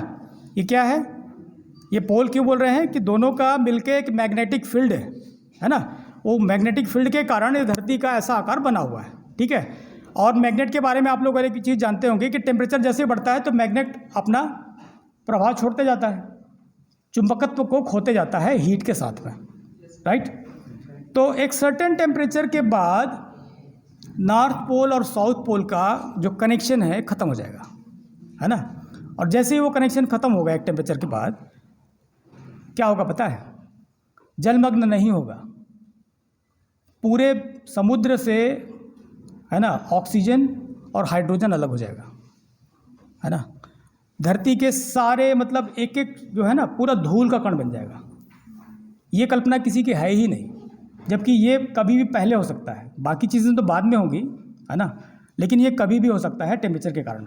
और ये टेम्परेचर इंक्रीज करने में सबसे बड़ा रोल वैसे उन्होंने बताया कि परमाणु बम जो टेस्ट करते हैं लोग ना, तो साल भर में सारे इंडस्ट्री और सारी गाड़ियां मिला के जितना पॉल्यूशन करती होगी, जितना टेम्परेचर इंक्रीज करता होगा, उससे कई गुना ज़्यादा अकेला एक सिंगल एटॉमिक जो टेस्ट होता है ना, उसमें धरती का टेम्परेचर बढ़ जाता है। और इस पर किसी का ध्यान ही नहीं है, और वहाँ उसको रोकने की किसी का औकात भी नहीं है, और सारे रात दिन बनाए जा रहे हैं। पहले तो कभी रोकने की बात भी चलती थी, अब कोई किसी को रोक ही नहीं पा रहा, बनाए जा रहे हैं। तो घटना कभी भी घट सकती है, ठीक है भैया। अब हम अपने उस पर आ जाते हैं, समय को ध्यान रखते हुए, पर्यावरण संरक्षण के लिए कैसे सहायक है। ठीक है। तो भैया उसके साथ कनेक्टिविटी के लिए ना थोड़ा सा एक कंट्रास्ट बना लेते हैं। एक ना हमारा एक छोटा सा वीडियो है, उसमें सार बातें बहुत कम शब्दों में हैं, उसको एक बार आप लोग देख लीजिए, है ना। मदन भाई से रिक्वेस्ट करूँगा। अच्छा अभी तो लेकिन सॉरी हाँ कोई नहीं, ठीक है। देखिए हम लोग क्या कर रहे हैं, अभी बहुत छोटे छोटे काम किए हैं, है ना। बैम्बू सब जानते हैं, है ना। और बैम्बू के की जो महिमा है वो कितने लोग जानते हैं। मैं लंबा कोई महिमा गान नहीं करूँगा, है ना। बाँस कितने लोग देखे हैं अपनी ज़िंदगी में, सभी देखे हैं, है ना। बाँस के बारे में सार बात में एक लाइन में कहूँगा, है ना, कि बैम्बू का मतलब बाकी वनस्पति जितना ऑक्सीजन छोड़ते हैं उससे 30% ज़्यादा ऑक्सीजन छोड़ने वाला ये वनस्पति है बैम्बू, है ना। और बैम्बू जो है ये टिम्बर में नहीं आता है ना। ये लकड़ी वैसा नहीं आता है, इसको मतलब वन वाले उसमें वैसा नहीं आता, ये इसको घास की श्रेणी में रखा गया है। घास की ही एक प्रजाति है बैम्बू, घास की प्रजाति है। और बैम्बू एक ऐसी चीज़ है, एक ऐसी वनस्पति है जो दुनिया में लगभग हर उस जगह पे उग जाता है जहाँ पे घास उगता है। हम लोग एक लाइन बोलते हैं हमेशा, कोटेशन जैसे ही है, जहाँ घास उगता है वहाँ बाँस उगता है ना। जहाँ पे घास उगता है वहाँ बाँस उगता है।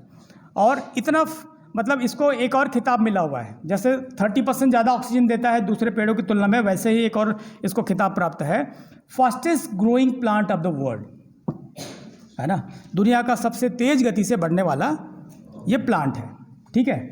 तो इसको उगाने के लिए ना बहुत ज़्यादा टेक्निकल नॉलेज की ज़रूरत नहीं है, और हर जगह हो जाता है। बहुत पानी हो तो भी चल जाता है, और बहुत पानी नहीं हो तो भी चल जाता है। हर जगह पे थोड़ा ग्रोथ कम ज़्यादा ऐसा हो के, लेकिन हर जगह हो जाता है ये। मतलब ग्लेशियर में भी मैं जाके देखा हूँ, बैम्बू है वहाँ पे, मतलब सिक्किम में पूरा ग्लेशियर में भैया, भले हाइट कम है, पतला है, पर हो रहा है। रेगिस्तान में भी कई प्रजातियाँ हैं, राजस्थान में हमारे यहाँ, है ना।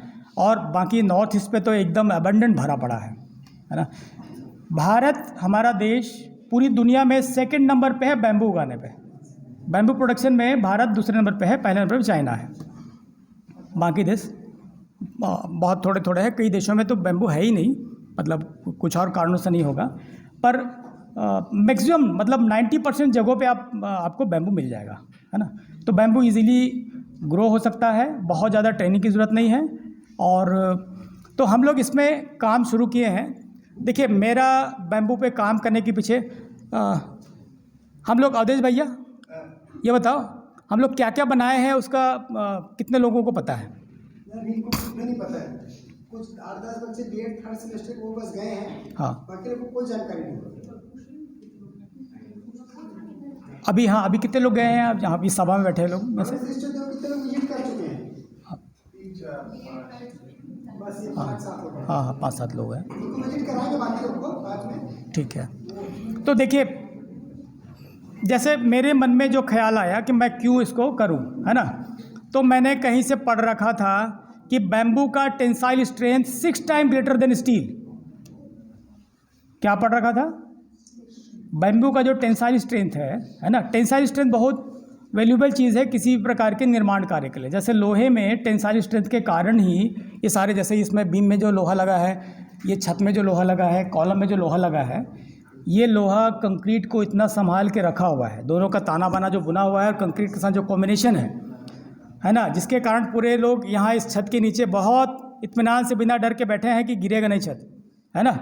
सबको पता है ना कि छत नहीं गिरेगा, अभी आराम से बैठे हैं, एक दूसरे की सुन रहे हैं, है ना।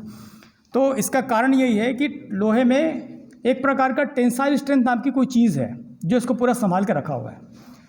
तो हमारे देश में जो शोध किए हुए हैं बैम्बू के ऊपर, और विदेशों में कई सारे, आपको गूगल में इतने सारे डॉक्यूमेंट मिल जाएंगे जो मैं बोल रहा हूँ उसको प्रमाण के रूप में, है ना, आप लोग चेक कर लीजिएगा। बैम्बू का टेंसाइल स्ट्रेंथ वर्स्ट कंडीशन में भी 3 टाइम्स ग्रेटर देन स्टील, और कहीं कहीं पे कुछ प्रजातियाँ ऐसी है जो 6 टाइम्स ग्रेटर देन स्टील है। मतलब स्टील से 6 गुना ज़्यादा टेंसाइल स्ट्रेंथ बैम्बू में है बाई वेट। जैसे 1 किलो आप बैम्बू लेंगे, 1 किलो लोहा लेंगे, है ना, और दोनों को सेम लेंथ में अगर उसका टेंसाइल स्ट्रेंथ चेक करेंगे तो बैम्बू का जो टेंसाइल स्ट्रेंथ है सेम वजन में आपको 3 से लेकर 6 गुना ज़्यादा मिलेगा। ये बहुत जगह से शोध कार्य करके रखा हुआ है। अब लोहे का कीमत कितना है और बैम्बू का कीमत कितना है? दोनों 1-1 किलो की हम बात कर रहे हैं। 1 किलो लोहे का कीमत कितने लोगों को पता है? हाँ 100 रुपये बोल रहे भैया, है ना। वैसे जो सरिया आता है ना घर बनाने के लिए, वो भी 65-70 रुपये के आसपास में मिल रहा है, ठीक है। और बांस कितने लोगों ने खरीदा है? किलो में कितना? हाँ 125 रुपये पीस। एक बांस 125 रुपये पीस, कितने किलो का है वो? चलिए लंबा समय नहीं लेते इस एक्सरसाइज में। बांस भैया 2 रुपये किलो से लेके 5-7 रुपये किलो तक उपलब्ध है, जितना चाहिए, है ना। 2 रुपये किलो से 5 रुपये 7 रुपये किलो तक बांस उपलब्ध है ना। और लोहे से कितना गुना ताकत उसमें? 3 से 6 गुना ज़्यादा ताकत। अब इतना बड़ा मामला है, पूरी दुनिया इतना परेशान है। एक जो है ऑक्सीजन देता है और एक जो है ऑक्सीजन को ख़त्म करके, मतलब प्राण वायु को ख़त्म करके और प्राण घातक वायु छोड़ता है ना, स्टील का उत्पादन। और बैम्बू का उत्पादन क्या करता है? जैसे 1 टन स्टील के प्रोडक्शन में 1.82 टन कार्बन डाइऑक्साइड इमिट होता है, उत्सर्जन करता है वो, है ना। कितना? 1 टन लोहे के उत्पादन पे 1.82 टन कार्बन डाइऑक्साइड वातावरण में छूटता है। इसके जस्ट अपोजिट जाए, 1 टन बैम्बू के उत्पादन पे लगभग वो 2 से 2.5 टन कार्बन डाइऑक्साइड को पचाता है। आपने सुना होगा ना, पौधों का भोजन क्या है? कार्बन डाइऑक्साइड, है ना। तो वो जो जहर उन्होंने छोड़ा उसको पचाने की ताकत कौन रखता है ना, ये वनस्पति बैम्बू, है ना। और ग्रोथ करते समय छोड़ता क्या है? वो ऑक्सीजन छोड़ता है। मतलब एक तो उस जहर को पचा भी लेता है, साथ में उससे दुगना ऑक्सीजन छोड़ता है। तो ये मल्टीप्लाइड है, एकदम जस्ट अपोजिट। स्टील के उत्पादन में जस्ट जहर प्राणघातक वायु छोड़ता है, और इसके उत्पादन में प्राणघातक वायु को पचा के और प्राण पोषक वायु, प्राण वायु छोड़ता है ना। इतना बड़ा डिफरेंस है, और प्राइस में भी इतना बड़ा डिफरेंस है। तो इतनी बड़ी मूर्खता लोग कैसे कर रहे हैं यार? इसको क्यों उसके जगह इसको यूज़ नहीं कर रहे हैं जब इतनी ताकत है? तो ये हमेशा प्रश्न मेरे मन में रहता था भैया, है ना। और कारण को ढूंढने गए तो इतना ही भैया कि बैम्बू के साथ जो प्रॉब्लम है, हम घरों पे जो यूज़ नहीं कर पा रहे हैं, है ना। और पूरी दुनिया लगी हुई है। पुराने ज़माने में बैम्बू का घर होता था, मिक्स, है ना, मिट्टी और बैम्बू घर होता था। उसको तोड़ तोड़ के लोहे और कंक्रीट का घर बनाने से भी रात दिन वही चल रहा है ना। जिसका भी घर बचा आप देखेंगे गाँवों में लगातार कंक्रीट में जा रहे हैं लोग, है ना, आँख बंद करके। किसी को किसी की सलाह लेने की ज़रूरत नहीं है, आँख बंद करके अपना वो घर तोड़ रहा है और वो बना रहा है। क्या कारण है, क्यों एक्सेप्ट नहीं कर पा रहे हैं? तो मेरे को जो समझ में आया इतना ही है कि बांस जो है खुले वातावरण में मिट्टी, पानी, है ना, धूप, है ना, हवा, इसके संपर्क में ये जो है सड़ जाता है, गल जाता है, फट जाता है ना। ऐसा आप लोगों ने भी देखा होगा।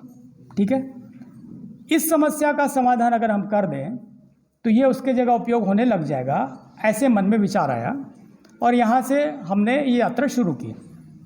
बैम्बू के साथ जो हमने काम शुरू किया ना, भव्य सृष्टि उद्योग ने बेसिक जो काम शुरू किया इस सोच के साथ शुरू किया, राइट, कि बैम्बू को स्टील की जगह रखना है, स्टील का रिप्लेसमेंट के रूप में इसको रखना है। तो वातावरण का जो दुष्प्रभाव है, मिट्टी, पानी, फंगस और कई प्रकार के कीट ऐसे होते हैं, है ना, बोरस होते हैं, टर्माइट्स होते हैं, ऐसे किस और फंगल अटैक होते हैं, ये सब दुष्प्रभाव से बचाया कैसे जा सके उसके लिए हमने काम शुरू किया। और जिन भाइयों ने वहाँ जाके देखा होगा, तो हम लोग क्या करते हैं, बेसिक बैम्बू को सीजनिंग करते हैं, सीजनिंग करके उसको एक प्रकार का ट्रीटमेंट देते हैं, है ना। अभी जो ट्रीटमेंट दे रहे हैं उसको बोरर और फंगल अटैक से बचाने के लिए, टर्माइट अटैक से बचाने के लिए जो अभी ट्रीटमेंट दे रहे हैं, उस ट्रीटमेंट में जो एक प्रकार का केमिकल यूज़ कर रहे हैं हम लोग, उस केमिकल का नाम है क्रियोसोट ऑयल। कितने लोग सुने इसके पहले? क्रियोसोट ऑयल का नाम कितने लोग सुने?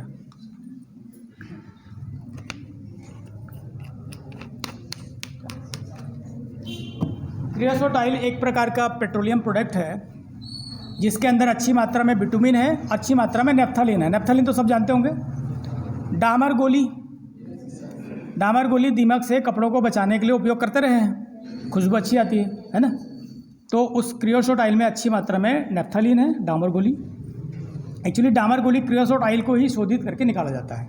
उसके अंदर फिर एक मिट्टी तेल जैसी कोई चीज़ है, और बिटुमिन जानते हैं आप लोग, टार, डामर काला होता है, डामर गोली एकदम सफ़ेद होता है, और दोनों एक ही जगह से निकलता है ना। और ये दोनों चीज़ें कोई कीट पतंग से बचाता है और कोई पानी की दुष्प्रभाव से बचाता है। मतलब जहाँ डामर है वहाँ पे पानी नहीं, जहाँ पानी है वहाँ डामर नहीं, है ना। तो इस चीज़ को प्रयोग करके हम लोग क्या करते हैं, वैक्यूम प्रेशर इम्प्रेग्नेशन प्लांट है, उसके अंदर हम बैम्बू को डालते हैं, वैक्यूम देते हैं, उसके अंदर जो भी एयर मॉइस्चर है उसको निकाल देते हैं। उसके बाद ये क्रियोसोट नामक ऑयल, जिसके अंदर 3 चीज़ें हैं, नेफ्थलीन है, बिटुमिन है और बेसिक क्रूड ऑयल है, वो मिट्टी तेल, डीजल जैसा कोई भी चीज़ उसमें से निकलता है, वो बेसिक बना हुआ, उसको तीनों को एक साथ मिला के रखता है सॉल्यूशन, है ना। तो उसको हम लोग उसके अंदर इम्प्रेग्नेंट करते हैं। इम्प्रेग्नेंट करने का मतलब ये हुआ कि पहले उसको बचाने के लिए डामर पोतते थे, याद है, लकड़ियों को बचाने के लिए डामर पोतते थे, है ना। तो 2 साल 3 साल चल जाता था, लेकिन ऊपर होने के कारण धूप में डामर पिघल के निकल जाता था और पानी में वापस भी धीरे धीरे करके धुल जाता था, है ना। इस कारण से उसका लाइफ बहुत ज़्यादा नहीं। हम लोग जिस सिस्टम में कर रहे हैं उसमें क्या होता है, ये तीनों चीज़ें बैम्बू के अंदर हर रेशे में, बैम्बू का रेशा देखें आप लोग, दूसरी लकड़ी और बैम्बू में डिफरेंस इतना ही है कि बैम्बू का जो स्ट्रक्चर है ना, वो यहाँ से बॉटम से लेकर टॉप तक एक सिंगल रेशा दौड़ता है ना, एक ही रेशा। लकड़ियों में, दूसरी लकड़ियों में ऐसा नहीं होता है ना। बेसिक डिफरेंस ये है। और उसका जो शेप है सिलिंड्रिकल शेप है ना। और उस सिलिंड्रिकल शेप के साथ हर थोड़ी थोड़ी दूरी में गांठें होती है, आप लोग देखे होंगे, है ना।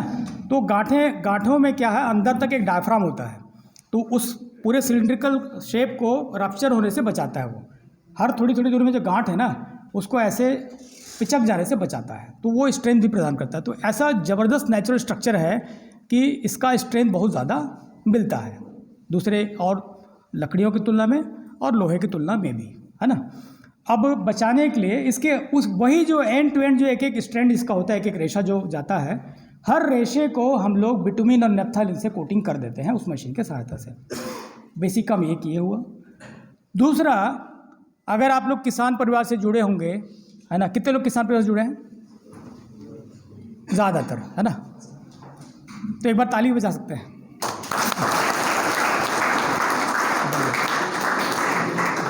तो आप लोग एक स्प्रिंकलर पाइप काले रंग का होता है, आप लोगों ने देखा होगा, है ना, काले रंग का स्प्रिंकलर पाइप कितने लोगों ने देखा है? हर किसान परिवार से जुड़ा देखा ही होगा। ये स्प्रिंकलर पाइप कितने सालों में ख़राब हो जाता है? 5 साल में। कैसे ख़राब होता है? आपस में भिड़ो, होता है नहीं होता है, होता है नहीं होता, होता नहीं। देखिए, एक सामान्य ऑब्जर्वेशन है, आपकी सहमति हो सकती है इसमें, है ना। सामान्य ऑब्जर्वेशन है, ये तभी खराब होता है जब उस पाइप के ऊपर कोई ट्रैक्टर चढ़ा दिया, बैलगाड़ी चढ़ा दिया, है ना, या खेत में पड़ा है और इधर आग लग गई, है ना। दो ही कारण मैंने देखा है। और ज़्यादा तोड़ मोड़ के वो यूज़ कर रहा है, घसीट रहा है, कुछ कर रहा है ना, बैलगाड़ी में रख दिया, ट्रॉली में घसीटते घसीटते ले गया, कुछ चीज़ें उसके कुछ पार्ट्स टूट गए, घिस गए, है ना। अदरवाइज़ ना वो धूप में ख़राब होता है, ना पानी में ख़राब होता है, ना मिट्टी में ख़राब होता है। मैंने तो अपनी आंखों से देखा है, 30-30 साल पुराना भी देखा मैंने, है ना। कोई किसान बहुत सजग है, अच्छी हिफाजत से रखता है तो 30-30, 40-40 साल तक ख़राब नहीं होता वो, है ना। कितने लोग सहमत हैं इस बात से? मेरा ये ऑब्जर्वेशन बहुत गहरा था, मेरी उस पर नज़र गई, है ना। मैंने इतना ही सोचा कि किसी भी तरह यार इस चीज़ को बैम्बू के ऊपर पहना दें अगर, है ना, तो इसका हल हो जाएगा। एक तो उसके अंदर पूरा बिटुमिन नेफ्थलीन पहुंचा दिया, अब कोई कीड़ा उसको नहीं खाएगा, अब उसके अंदर पानी भी नहीं घुसेगा, है ना। लेकिन एक समस्या आती है कि धूप में वो फटता है, बैम्बू फट जाता है धूप में। पानी से तो ख़राब नहीं होगा, मिट्टी से ख़राब नहीं होगा, लेकिन वो फटने से बचा दें, राइट। तो देखिए, ये बातें डिटेल इसलिए बता रहा हूँ क्योंकि हर कोई यही सोचता है कि आइडिया आपको आया कहाँ से। किसान परिवार से है, हमारा देश का किसान सबसे ज़्यादा जुगाड़ू, है ना। जुगाड़ में भारत देश नंबर 1। जुगाड़ वाले कई सारे वीडियो आप लोग यूट्यूब में देखते होंगे, है ना। तो हर आदमी अपने स्तर पे समाधान ढूंढता है समस्या का ठीक है। तो हमने उस जो प्लास्टिक जो उसमें यूज़ होता है ना, बेसिक काले रंग का, उसमें उसका नाम है एचडीपी पाइप, सुनते होंगे आप लोग। उसका फुल फॉर्म है हाई डेंसिटी पॉलीएथिलीन, है ना। तो उसमें कुछ ग्रेड हैं, उसमें से टॉप ग्रेड का एक माल आता है जो और पर्टिकुलर कुछ हजार्डस केमिकल को कैरी करने के लिए लोग यूज़ करते हैं। उस ग्रेड के माल को हम लोग अभी अपने यहाँ अपने इसके कोटिंग में यूज़ करते हैं, बाय द वे। तो अब हमने कई प्रकार के प्रयोग किए, वो बहुत ज़्यादा पेचीदा होता था, तो पाइप बनाने वाली मशीन को ही हमने कुछ मॉडिफाई करने का कोशिश किया। 4-6 महीने 8 महीने ऐसे लगे। उसमें बेसिक हम बैम्बू के अंदर ऊपर में उसकी कोटिंग कैसे कर सकें, उसको कुछ प्रक्रिया से गुजरने के बाद काफ़ी सारे लॉसेस भी हुए, बहुत सारे माल भी हमने ख़राब किया, बहुत पैसा भी ख़राब किया, समय भी लगाया।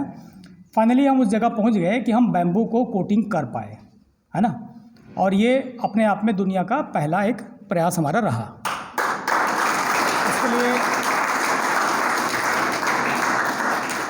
इसके लिए हमको वैसे हमने 15 पेटेंट अप्लाई किए हैं, जिसमें से 5 पेटेंट हमको ग्रांट हो गया है, और करीब 10 पेटेंट आज के डेट में 10 पेटेंट करीब हमारा पाइपलाइन में है, जो अब तक कुछ जो है पाइपलाइन में मतलब बना हुआ है कि अब तक मिल जाएगा, वो ऐसा है। और सारे पेटेंट हमको मिल जाएंगे, एकदम पक्का है, क्योंकि सारे काम इनोवेटिव हैं। और क्योंकि एक टॉपिक आप लोगों ने उसमें और देखा होगा, है ना, क्योंकि क्यों उसको नाम दिया गया सस्टेनेबल टेक्नोलॉजी इन बैम्बू, है ना। तो एक सस्टेनेबल वर्ड आप लोग बहुत सुनते होंगे, है ना। कुछ 4 सिमिलर वर्ड्स हैं, sustainable, renewable, green, eco friendly, है ना। सब लगभग एक दूसरे के भाई बहन ही हैं लोग, है ना। सबका मीनिंग लगभग एक ही जैसा आता है, पर थोड़े थोड़े डिफरेंसेस है इसमें, है ना। सस्टेनेबल मतलब क्या हुआ? सस्टेनेबल मतलब ये हुआ कि आप जिस चीज़ को यूज़ कर रहे हैं वो हमेशा बना रहे, है ना। जैसे कोयला आपने निकाला, ठीक है, तो कोयला धरती से निकाल दिया, अब दोबारा भर जाएगा क्या फिर से? वो तो खाली कर दिया, उड़ा दिया आपने, अब वो रिफॉर्म नहीं होगा, है ना। वो आपने हमेशा के लिए उसको ख़त्म कर दिया, है ना। तो वो सस्टेनेबल ना होके क्या है? प्रकृति विरोधी हो गया, है ना। सस्टेनेबल कैसे होगा? जैसे बैम्बू हर जगह हम उगा सकते हैं, ठीक है। मैं कोयले का बीच बार बार इसलिए आ जाता हूँ क्योंकि अभी तक जो हमने किया भैया, ये हमारे प्रोडक्ट का नाम आप लोगों ने कितने लोगों ने सुना है? हमने प्रोडक्ट जो बैम्बू के ऊपर ट्रीटमेंट करके और उसके ऊपर जो कोटिंग किया, है ना, और काले रंग का जो नया मटेरियल, न्यू कंपोजिट मटेरियल जो हमने बनाया, उसका हमने एक नाम दिया है। किसी को याद है? हाँ जी, उसका नाम दिया है बाहुबली है ना। काफ़ी फनी नाम है, पिक्चर से उठा के डाल दिया थोड़ा सा डिफरेंस है, बाहुबली। तो क्या है, बांस को ना पूरे भारत में जगह जगह बल्ली नाम से पुकारते हैं, बांस बल्ली, है ना। अब हमने इसका इतना सेवा जतन किया यार, तो उसके आगे ना बाहु जोड़ने का अधिकार हमको मिल गया तो बाहुबली उसका नाम है ना। तो हम कहाँ थे? हाँ, सस्टेनेबल, रिन्यूएबल, ग्रीन और इको फ्रेंडली, ये सारे अलग अलग चीज़ें हैं, है ना। ठीक है, तो हाँ, तो ये भैया बाहुबली जो हमने इन्वेंट किया, जो बनाया, जिसके लिए दुनिया का पहला चीज़ होने के नाते इसका पेटेंट और सब चीज़ें हमको मिला, है ना। और काफ़ी रिवोल्यूशनरी चीज़ है, जिसके एप्लीकेशन के रूप में इतना मैं बता देता हूँ, है ना। एक तो हम लोग शुरू में इसका मार्केटिंग करने की कोशिश किए, लेकिन लोगों को क्या है, इस पर भरोसा ही नहीं होता, क्योंकि बाँस तो आएगा, एक हुई, है ना, ये तो बाँस ही है, लोगों को लगता है फिर भी बाँस ही है ना। प्रोटेक्शन हो गया, स्ट्रेंथ उससे ज़्यादा है, सबकी है। तो भैया हमने ना एक ऐसा चीज़ बनाया इससे, क्रैश बैरियर, नाम कितने लोग सुने हैं? Crash barrier. हाईवे के दोनों साइड आप लोग नज़र मारेंगे, गैल्वेनाइज्ड आयरन का ना एक डब्ल्यू बीम लगा रहता है दोनों साइड, है ना। गाड़ी कोई भी इधर उधर मतलब रोड छोड़ती है, किसी प्रकार से असंतुलित होती है, तो वो खाई में ना गिरे, पलट ना जाए, उसको रोकने के लिए ना लोहे का एक रेलिंग लगा रहता है दोनों साइड, है ना। बहुत लोग, देखिए इसके पहले मेरा भी बहुत ज़्यादा ध्यान नहीं था, मुझे पता था लगता है ये, इसका इतना यूज़ है मुझे पता नहीं था, पर जिस दिन से हम लोग काम करना चालू किया और हमारे परिवार के बाकी लोग भी बाद में क्रैश बैरियर देखने लग गए लोग रोड पे, क्योंकि हम लोग उसमें काम किए। तो एक यहाँ के हमारे देश के एक मंत्री हैं, नितिन गडकरी जी, है ना, वो हाईवे के ही मिनिस्टर हैं, और वो अल्टरनेटिव चीज़ों पे, है ना, जो सस्टेनेबल चीज़ें हैं उस पर उनका बहुत ज़्यादा ध्यान है। 1.5-2 साल पहले उन्होंने बोला था कि बैम्बू का क्रैश बैरियर बनाएंगे, और उसके लिए उन्होंने IIT कानपुर के विशेषज्ञों को बोला था, और एक VNIT नागपुर है, जो बहुत पुराना बना हुआ है, अंग्रेजों के समय का बना हुआ एक इंस्टीट्यूट है नागपुर में, काफ़ी बड़ा इंस्टीट्यूट है वो, इंजीनियरिंग काफ़ी रेपुटेड है वो। तो वहाँ के विशेषज्ञों को उन्होंने बोला था 1.5-2 साल पहले, है ना। तो उसको हमने न्यूज़ में पढ़ा, हमको लगा कि हमारा मटेरियल है जिससे हम लोग 100% बना सकते हैं, और हमने उसको ट्राई किया, बनाया, लेकिन उसका अब अप्रूवल चाहिए, है ना, ये वास्तव में टिकेगा कि नहीं टिकेगा। तो हमारे देश में क्रैश बैरियर टेस्टिंग के लिए, है ना, पहले हमारे देश के जितने भी क्रैश बैरियर निर्माता कंपनी है वो सारे फ्रांस जाते थे, है ना, यूरोपियन कंट्रीज़ में ही जाके वहाँ पे एक यूरोपियन स्टैंडर्ड है, उसके पैरामीटर में जाके उसको टेस्ट कराते थे। टेस्ट में क्या होता है, आप बिजली आ जाए तो हम चला भी देंगे, वीडियो आप लोग ज़रूर देख लीजिएगा, कि गाड़ियाँ उसको हिट करती है, 10,000 किलो का ट्रक 70 की स्पीड में आके सीधा उसको मारेगा, उसमें वो टूटना नहीं चाहिए, गाड़ी पलटनी नहीं चाहिए, गाड़ी बहुत ज़्यादा डैमेज नहीं होनी चाहिए, गाड़ी में बैठा आदमी को नुकसान नहीं होना चाहिए, है ना, वो खाई वाई में जाना नहीं चाहिए, इतना मतलब उसका एक पैरामीटर है, 8 प्रकार के पैरामीटर है। तो उसका टेस्ट अब लकीली क्या हुआ कि हमारे देश में भी उसका टेस्ट होने लग गया है, मतलब पूरे एशिया में भारत में ही एकमात्र वैसा टेस्ट का एक ट्रैक बना हुआ है 3000 एकड़ में, ये इंदौर के पास बना हुआ है ना। और उसमें हमने 2 टेस्ट कराए, एक 900 किलो का कार 100 की स्पीड में उसको टक्कर मारी, और एक 10,000 किलो का ट्रक 70 की स्पीड में टक्कर मारी, दोनों को बचना है। अगर आप ज़्यादा रिजिड बना दोगे, है ना, तो ट्रक को तो रोक लेगा, लेकिन कार जो है टकरा के फुटबॉल की तरह गुलाटियाँ खाते चला जाएगा। तो वो उसका डिज़ाइन ऐसा होना चाहिए कि छोटे गाड़ी को भी वो संभाल ले, उसको फुटबॉल की तरह वापस लात मार के ना फेंके, है ना, और बड़ी गाड़ियों का भार को भी सह ले, ऐसा एक उसको एक कॉम्प्लिकेटेड डिज़ाइन है, उसको सोच के बनाना था। वो हमने बनाया, उसको टेस्ट कराने के लिए 2 गाड़ियों का जो टक्कर होना है यूरोपियन स्टैंडर्ड में, वो हमने कराया।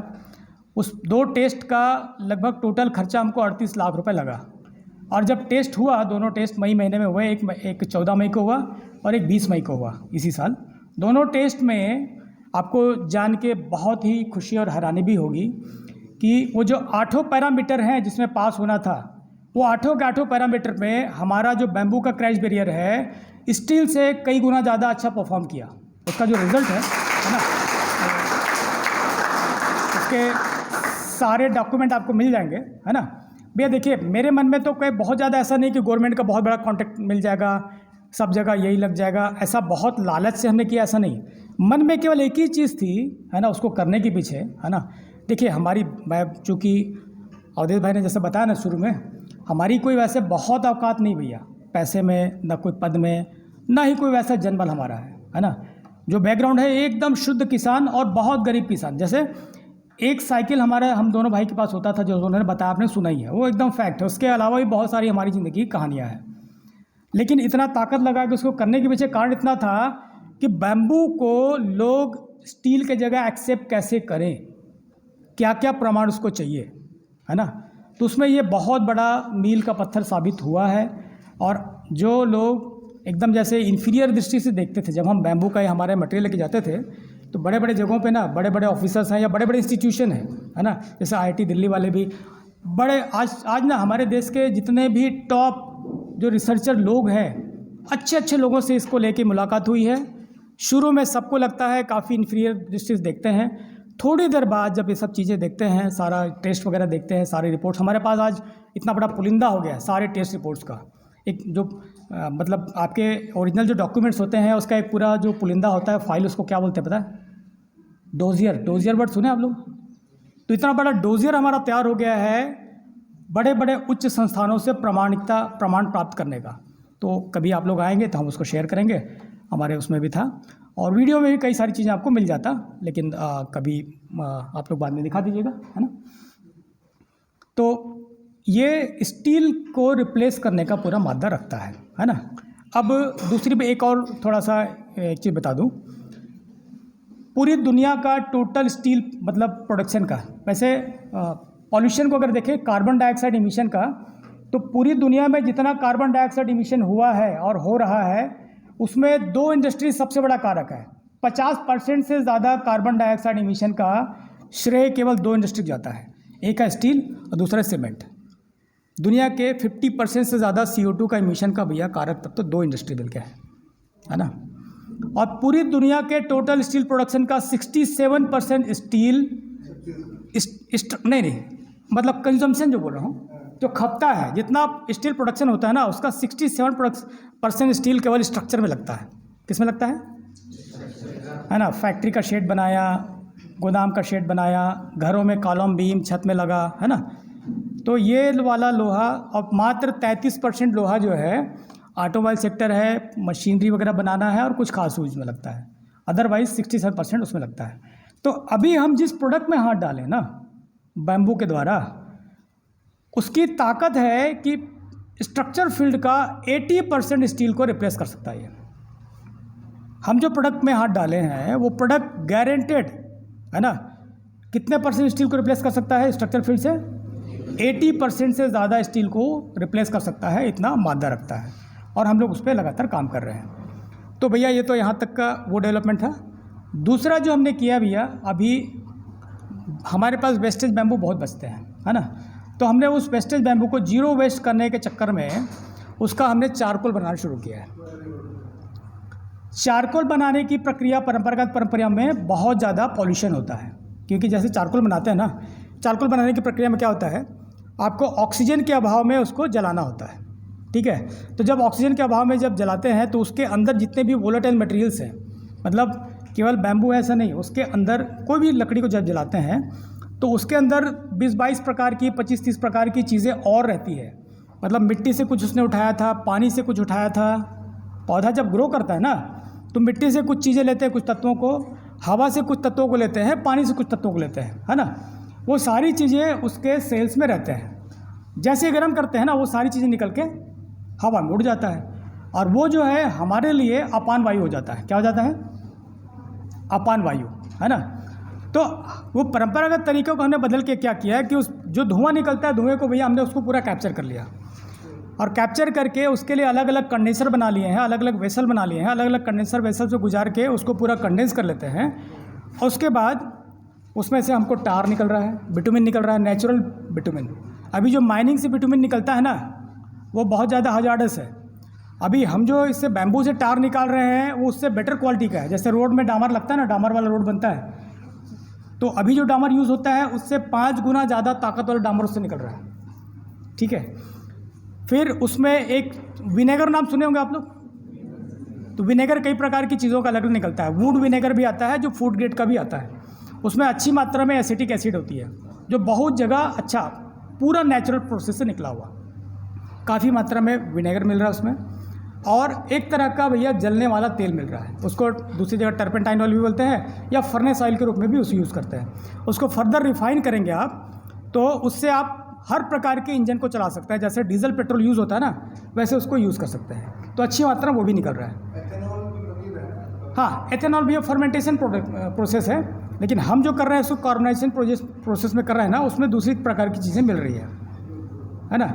ये सारी चीज़ें इतनी शुद्ध है कि वातावरण को बिल्कुल भी नुकसान नहीं करेगी। 100% sustainable, 100% renewable, 100% green, 100% eco friendly. अब लास्ट में भैया उसमें गैस बचता है ना। मतलब उस धुएं में से सारी चीज़ों को हमने कैप्चर कर लिया, अलग अलग कर लिया उसको। उसके बाद जो गैस बचा वो गैस शुद्ध जलने वाला गैस है। तो हम क्या करते हैं, अब कार्बोनाइजेशन के लिए उस बैम्बू को पकाने के लिए ना अग्नि चाहिए, तो उस गैस को वापस हम लोग उस भट्टी में दे देते हैं। तो वातावरण में एकदम 100% ज़ीरो एमिशन, हमने कुछ भी नहीं छोड़ा वातावरण में, उसके एक एक चीज़ों को यूज़ कर लिया। ये एक काफ़ी बड़ा रिवोल्यूशनरी कदम हमको, मेरे को पर्सनली लग रहा है। उसके लिए बहुत रात भर जगता भी रहता हूँ। भी ऐसा होता है कि नींद नहीं आती मेरे को सोच के, इतनी उत्साह उसमें बनी रहती है, सोचते रहते हैं हम लोग। भीम भैया को पूरा पता ही है ना। अभी काफ़ी कुछ दिनों से कमज़ोरी भी आ गई, क्योंकि ये इतना ज़्यादा मेरे को जगा के रखा हुआ है। ये वास्तव में हमको क्या है, देखिए 4 प्रकार का फ्यूल दे रहा है। चारकोल अपने आप में बिना धुएं से जलने वाला और हाई कैलोरी हीट देने वाला एक प्रकार का फ्यूल है। चारकोल आप सब जानते ही हैं। अभी हमारे देश में जितनी भी स्टील इंडस्ट्री है, उसको चलाने के लिए, शुद्ध लोहा बनाने के लिए जो कोयला आ रहा है, क्योंकि हमारे यहाँ जो एंथ्रासाइट होता था ना भैया, वो पूरा ख़त्म हो गया है। तो अभी हमारा देश स्टील इंडस्ट्री को चलाने के लिए ऑस्ट्रेलिया से और अफ्रीका के कुछ देशों से इंपोर्ट कर रहा है एंथ्रासाइट। ये जो चारकोल बन रहा है, इसको हमने लैब टेस्ट कराया। ये एंथ्रासाइट के लेवल का पूरे इसमें सारे कंटेंट मिले। कार्बन कंटेंट बहुत हाई, कैलोरी बहुत हाई, है ना। तो ये सीधा स्टील इंडस्ट्री में जितनी भी मेटलर्जी इंडस्ट्री है उसको मेल्ट करने के लिए डायरेक्ट यूज़ हो सकता है। इस ग्रेड का हमको वो फ्यूल मिला है। तो 4 प्रकार के फ्यूल मिल गए, टार मिल गया। तो जो पेट्रोकेमिकल आज हम यूज़ कर रहे हैं बैम्बू को ट्रीटमेंट करने के लिए, वो हमारा अपनी इंडस्ट्री से पूरी तरह से सस्टेनेबल रिन्यूएबल विधि से हमको मिल रहा है। तो आगे चल के वो हम उसको छोड़ देंगे, बहुत जल्दी हम उसमें आने वाले हैं। मुझे लगता है कि 1-2 महीने 3 महीने के अंदर हम लोग उसको पूरी सस्टेनेबल कर लेंगे। और थोड़े समय बाद प्लास्टिक को भी छोड़ने का मन है। लेकिन अभी क्या है, प्लास्टिक ने जो दुनिया में चेंज लाया, सभी इंजॉय कर रहे हैं। लोहा, एल्युमिनियम, स्टेनलेस स्टील, ये सब चीज़ें बहुत महंगी है। प्लास्टिक जब से आया है, मतलब आदमी की ज़िंदगी को बहुत बड़ा चेंज किया है। और देखिए अभी जितनी डिपेंडेंसी हो गई है पेट्रोल डीजल की, प्लास्टिक कहाँ से आता है? पेट्रोल डीजल की जो रिफाइनरी है ना, ज़मीन से निकालते हैं तो तुरंत गाड़ी में डालने लायक पेट्रोल नहीं निकलता है, डीजल नहीं निकलता है। उसको बड़ी बड़ी रिफाइनरी में डालते हैं, तो रिफाइनरी के प्रोसेस में कुछ कचरे बचते हैं, उसमें से वो कचरे से प्लास्टिक बनता है। उस कचरे को अगर धरती में कहीं डाल दो तो बहुत बड़ा उपद्रव है। तो इन लोगों ने सोचा तो अच्छा है ना, जो भी हो, उस कचरे का बहुत यूज़फुल चीज़ें इन लोगों ने बनाया, राइट। और ये प्लास्टिक को जब जलाते हैं तब तकलीफ़ है, अगर प्लास्टिक को अगर नहीं जलाते हैं तो कोई प्रकार की तकलीफ़ नहीं है। लेकिन ये है कि वो पानी के जगह में, खेती के जगह में नहीं आना चाहिए, कचरे की तरफ जो फैलता है। जैसे सिंगल यूज़ प्लास्टिक को ही लोग गाली देते हैं बस। जितने भी इन्वायरमेंट के लिए जो काम करते हैं ना, जो भी एक्टिविस्ट हैं, जो हल्ला बोलते हैं ना, वो केवल सिंगल यूज़ प्लास्टिक के लिए बोलते हैं। अदरवाइज़ जो लॉन्ग टर्म के लिए कोई प्लास्टिक यूज़ होता है, जैसे आपका HDPE पाइप को देखो, अभी तक आपकी ज़िंदगी में उसने क्या तकलीफ़ पैदा किया? बहुत इजी किया ना। पहले कैसे नाली बना के भैया पानी सिंचाई करते थे, क्या होता था, एक फसल भी मुश्किल से अच्छे से होता नहीं था। जब से वो आया पूरा चेंज हो गया। तो उस रूप में वो गाली देने योग्य चीज़ तो बिल्कुल भी नहीं है, चेंज लाया है। लेकिन जब वो रिसाइकिल होने जाता है ना, तब वहाँ तकलीफ़ पैदा होती है। तो आज के डेट में हम लोग रिसाइकिल प्लास्टिक को ही ज़्यादातर यूज़ कर रहे हैं बैम्बू की कोटिंग के लिए। तो एक प्रकार से इसको कहा गया है ग्रीन टेक्नोलॉजी या इको फ्रेंडली टेक्नोलॉजी, है ना। हमने 2 शब्द पहले ही लिए, एक सस्टेनेबल, दूसरा रिन्यूएबल। रिन्यूएबल का मतलब क्या हुआ? हाँ, फिर से ठीक करके इसके ऐसा रिन्यूएबल का मतलब ऐसे हिंदी में देखें तो अक्षय स्रोत, ऐसा स्रोत जो अक्षय हो, कभी क्षय ही ना हो उसका, है ना। तो रिन्यूएबल में क्या आएगा? वो जो कोयला निकाल के जलाया वो, या बैम्बू से चारकोल जलाया वो? कोयला ज़मीन में बना है 1 करोड़ साल से ज़्यादा समय में बना है, एक ही बार बना है। वो वाला कोयला बनाने की औकात किसी की नहीं है ना? तो वो रिन्यूएबल नहीं है, सस्टेनेबल बिल्कुल भी नहीं है। बैम्बू हर जगह उगाया जा सकता है और हमेशा उगाया जा सकता है और हर कोई उगा सकता है ना? तो इस दृष्टि से देखें तो क्या होगा, ये अक्षय स्रोत है, ये अक्षय स्रोत है, लगातार चलता रहेगा, लगातार चलता रहेगा। तो इसको बोल रहे हैं रिन्यूएबल। तो रिन्यूएबल सोर्स से हम लोग सारे फ्यूल को पा सकते हैं, पूरी गाड़ियाँ चलाई जा सकती है। भैया आगे हम लोग उसको सोच रहे हैं कि वो जो गैस जो हम अभी भट्टी में झोंक रहे हैं ना, हम भट्टी का डिज़ाइन ऐसा करेंगे कि उस गैस को हम लोग कॉम्प्रेस कर लेंगे। कॉम्प्रेस करके पहले हम लोग अपनी खुद जितनी गाड़ियाँ यूज़ कर रहे हैं अभी, उन गाड़ियों को चलाने में उसको यूज़ करेंगे। जैसे सीएनजी गैस का नाम कितने लोग सुने हैं? सीएनजी का फुल फॉर्म होता है कॉम्प्रेस्ड नेचुरल गैस, है ना? अभी हम जो गैस जला रहे हैं ना, उसको बोलते हैं कॉम्प्रेस्ड बायोगैस। सीएनजी की जगह CBG. CNG stands for compressed natural gas, CBG stands for compressed biogas. तो ये सेम ही चीज़ है, काम वही करेगा, है ना? कॉम्प्रेस करके घर के सिलेंडर में आप यूज़ कर सकते हैं, गाड़ियाँ पूरी चला सकते हैं, जनरेटर चला सकते हैं, पूरी बिजली बना सकते हैं। तो ये सारी चीज़ों को हम लोग अपने स्तर पे अपने यहाँ पहले करेंगे, फिर बाद में इसको मल्टीप्लाई करने का जुगाड़ बनाएंगे।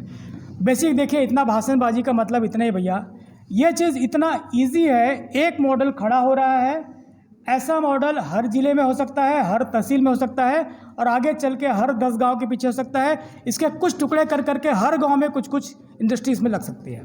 तो लोकली किसान इसको उगाएगा, लोकली छोटे छोटे इंडस्ट्री, और कहीं कोई गांव कुछ बना रहा है, कोई गांव कुछ बना रहा है, सारे मिल के आपस में अपने रिक्वायरमेंट को पूरा कर सकता है ना? तो गडकरी जी एक बात बोलते हैं, हालांकि मैं गडकरी जी के प्रचार के लिए खड़ा नहीं हूँ, है ना? लेकिन वो कोई आदमी अच्छा सोच के साथ कुछ होता है तो उसको बोलने की बात है ना? वो बोलता है किसान अभी तक अन्नदाता था, मैं चाहता हूँ कि किसान ऊर्जादाता बन जाए, है ना? अभी तक क्या है? अन्नदाता। छत्तीसगढ़ के किसान के बारे में आप लोग क्या बोलेंगे? अन्नदाता के साथ वो क्या क्या है?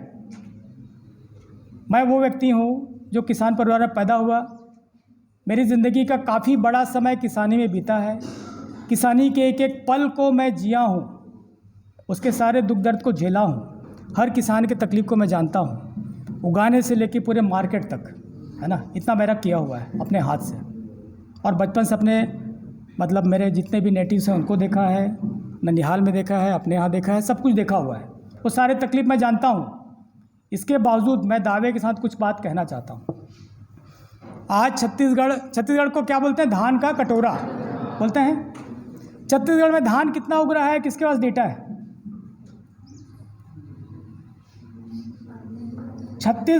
पूरा छत्तीसगढ़ जितना चावल खा सकता है उससे 6 गुना ज़्यादा धान उगा रहा है छत्तीसगढ़। कितना? 6 गुना ज़्यादा धान उगा रहा है। अब 1 गुने को खाएगा और बाकी 5 गुना कहाँ जाता है? हाँ, कुछ दूसरे राज्यों में जाता है भैया। बाकी आप देखे होंगे जितने भी ये संग्रहण केंद्र होते हैं ना, वहाँ सड़ते हुए कितने लोगों ने देखा है?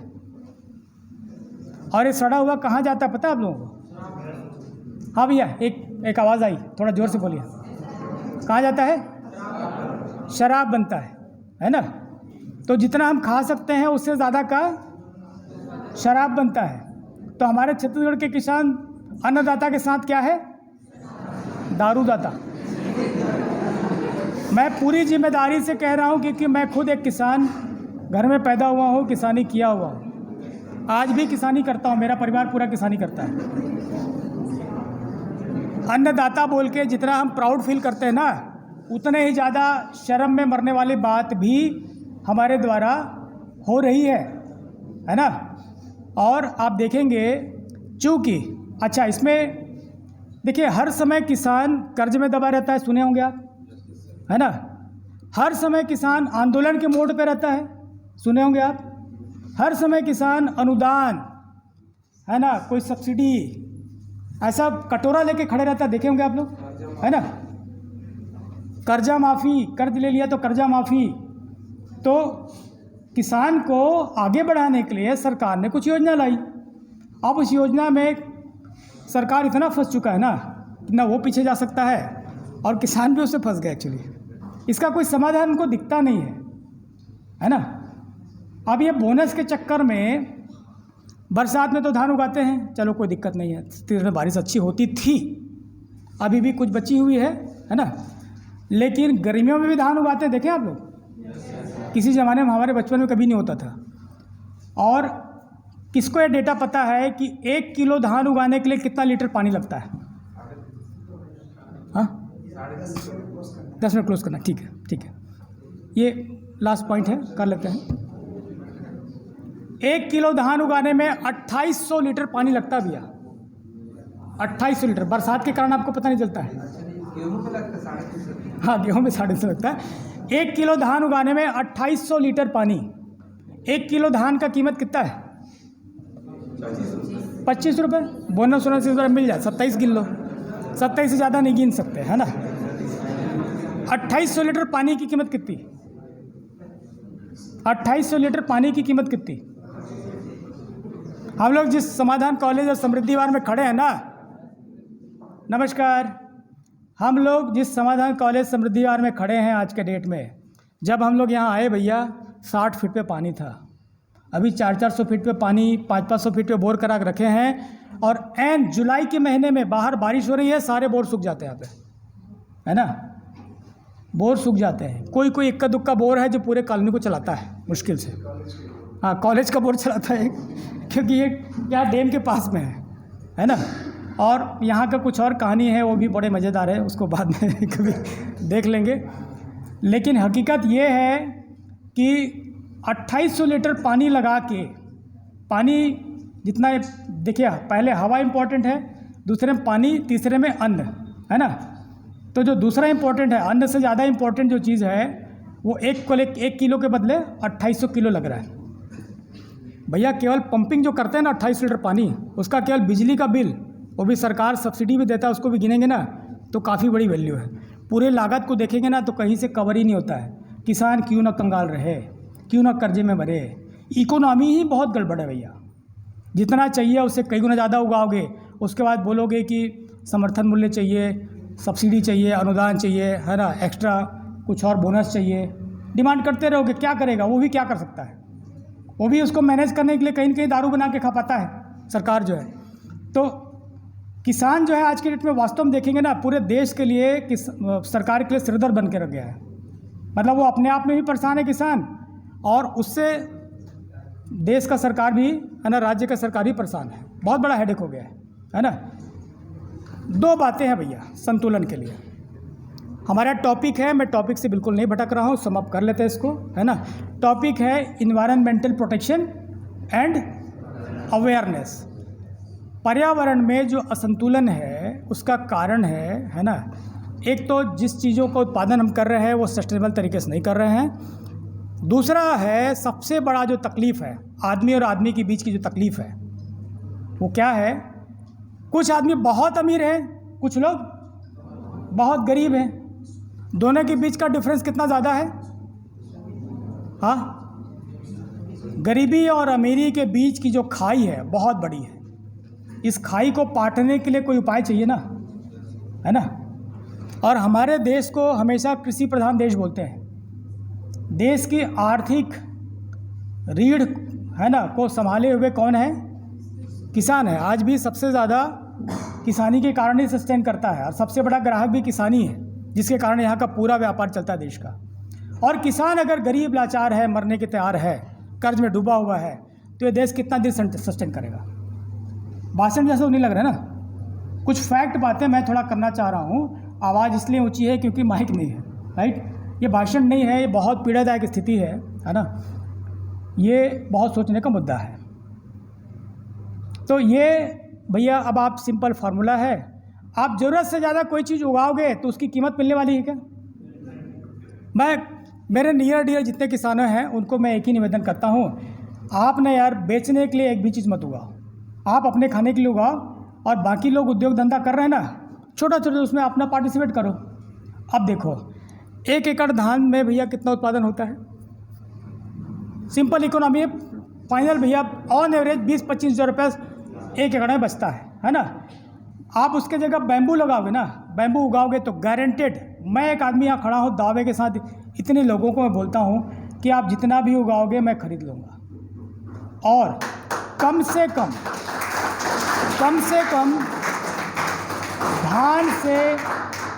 धान से आपको जो प्रॉफिट हो रहा है उससे कम से कम वर्स्ट कंडीशन में भी 3 गुना प्रॉफिट होगा बांस से।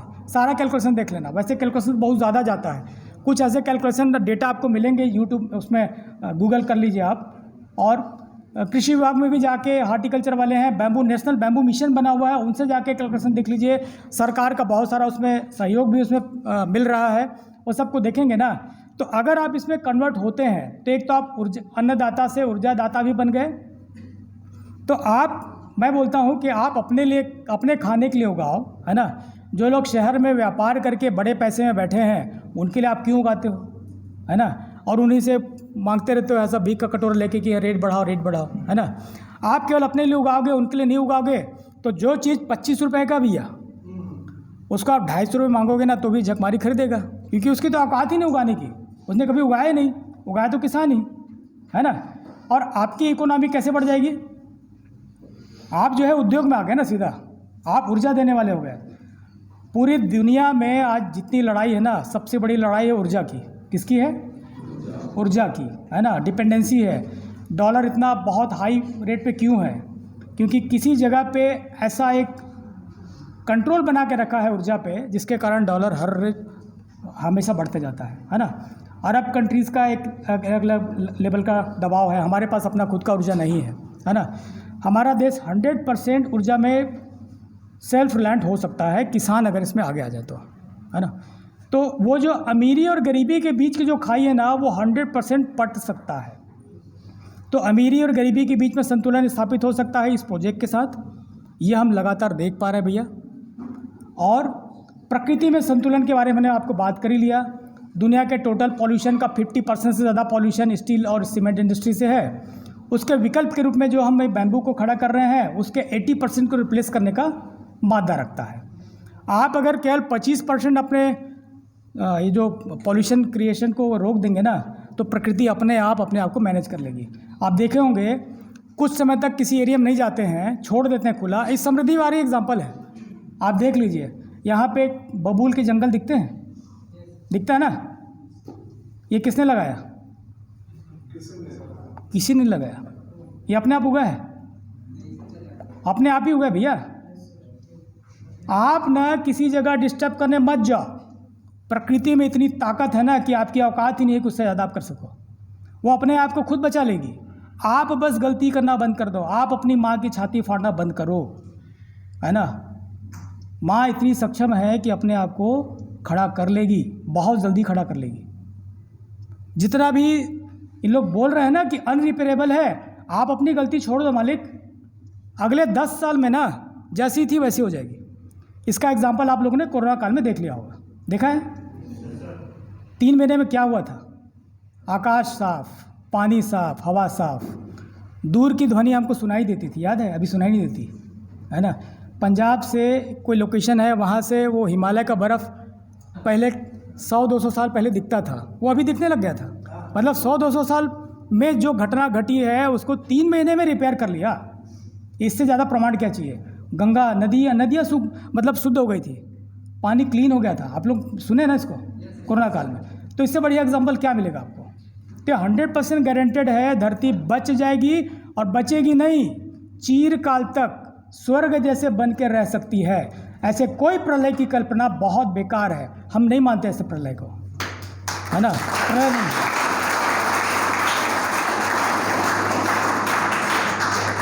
और इसके लिए कोई बड़ा तोप नहीं चलाना है, कोई रॉकेट साइंस लाने की जरूरत नहीं है, किसी को यहाँ से मार्स में शिफ्ट करने की जरूरत नहीं है। बहुत छोटे छोटे काम करने हैं, और उस काम को करते करते कोई लोड नहीं है, बहुत मज़ा है, बहुत मज़ा है। कोई दुख दर्द झेलना नहीं है, कोई आंदोलन नहीं करना है, कोई नारेबाजी नहीं करनी है, किसी को सेक्रीफाई नहीं करना है, बल्कि जैसा है उससे बेहतर होते हुए खुशहाली के साथ करने लायक ये काम है भैया, है ना। तो मेरी ओर से इतना ही है, कभी और मिलेंगे, है ना, इसमें आगे की बात कर सकते। हाँ, तो मैं यहाँ से आप सबका आप सबको निमंत्रण देता हूँ, आप सबका स्वागत है। सभी आप वहाँ आएँ, देखें, कुछ बच्ची खुची बातें वहाँ कर लेंगे, दोबारा कभी आ जाएंगे। तो सभी को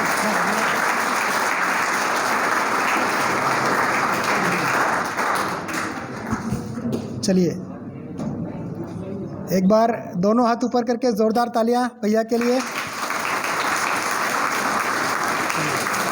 तो इतनी प्रैक्टिकल और महत्वपूर्ण जानकारी आप सबको मिल रही थी। थोड़ा ये हम लोग की कमी है कि हम वैकल्पिक व्यवस्था नहीं कर पाए माइक का।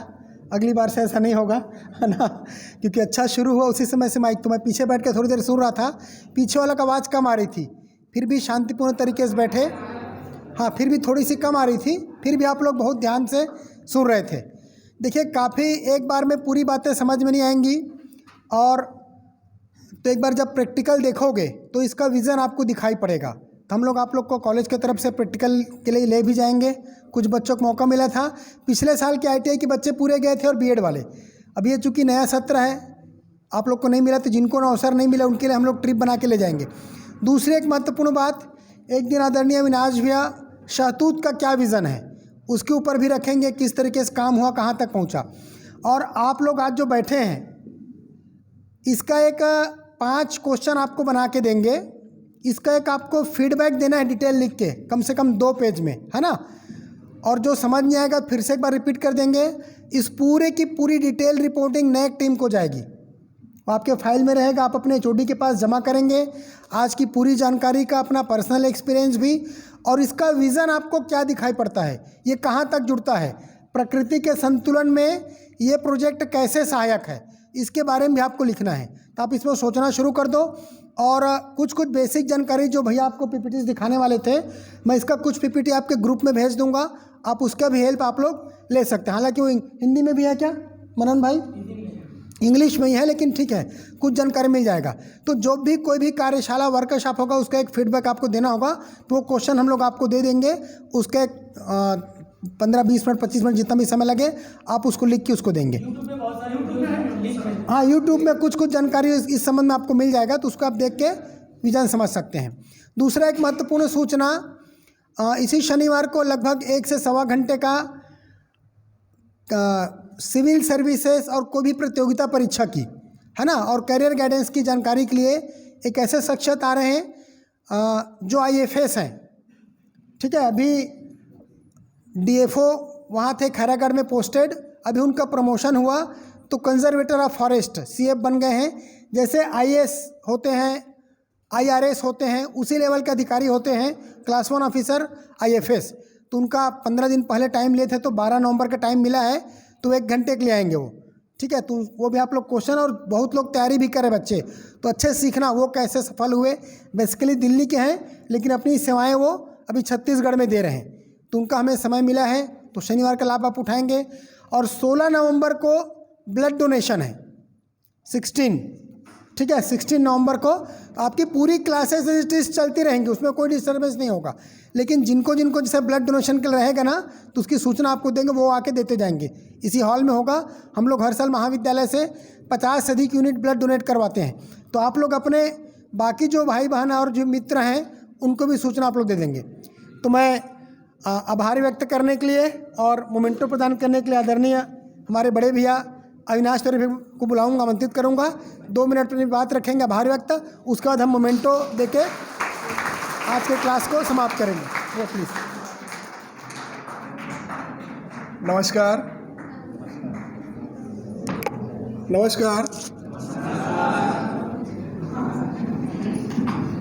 दूरदृष्टि, कड़ी मेहनत और पक्के इरादे के साथ भव्य सृष्टि उद्योग के निर्माता, इस समाधान महाविद्यालय के फाउंडर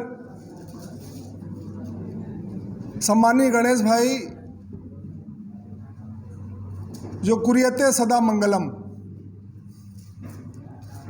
गणेश भाई हमेशा मंगल की कामना करके किसी काम को करते हैं। जिस हॉल के नीचे जिस समाधान महाविद्यालय में हम लोग अभी बैठे हुए हैं, उसके ये फाउंडर मेंबर हैं, उसके जनक हैं। ये इनकी एक सोच का एक छोटा सा उदाहरण, जो आप लोग अभी यहाँ BEd में अध्ययनरत छात्र हैं, या समाधान कॉलेज के कैंपस में आप लोगों का आगमन है। मैं आप लोगों के प्रति भी कृतज्ञता व्यक्त करूंगा, क्योंकि आप लोगों ने समाधान महाविद्यालय को चुना। सबसे पहले धन्यवाद आप लोगों को कि आप लोगों ने धैर्यपूर्वक इस लेक्चर को, इस विषय को अपने संस्कार में लिया। आपका इम्प्रेशन इस पे क्या आया, ये आप तो फीडबैक आपके टीचर लेंगे। आपको डायरेक्ट दिल्ली से भी फ़ोन आएगा कि आप अपने महाविद्यालय में क्या कैरिकुलम क्या होता है अदर देन एजुकेशन। तो मैं आप लोगों को मेंटली थोड़ा यही बताना चाहूँगा कि जो भी बातें होती हैं, कलाम साहब को आप सभी लोग जानते हैं, है ना? कौन थे कलाम साहब? कभी आप लोगों ने कल्पना किया, आप लोगों को जानकारी है कि वो बेमेतरा शहर आए थे?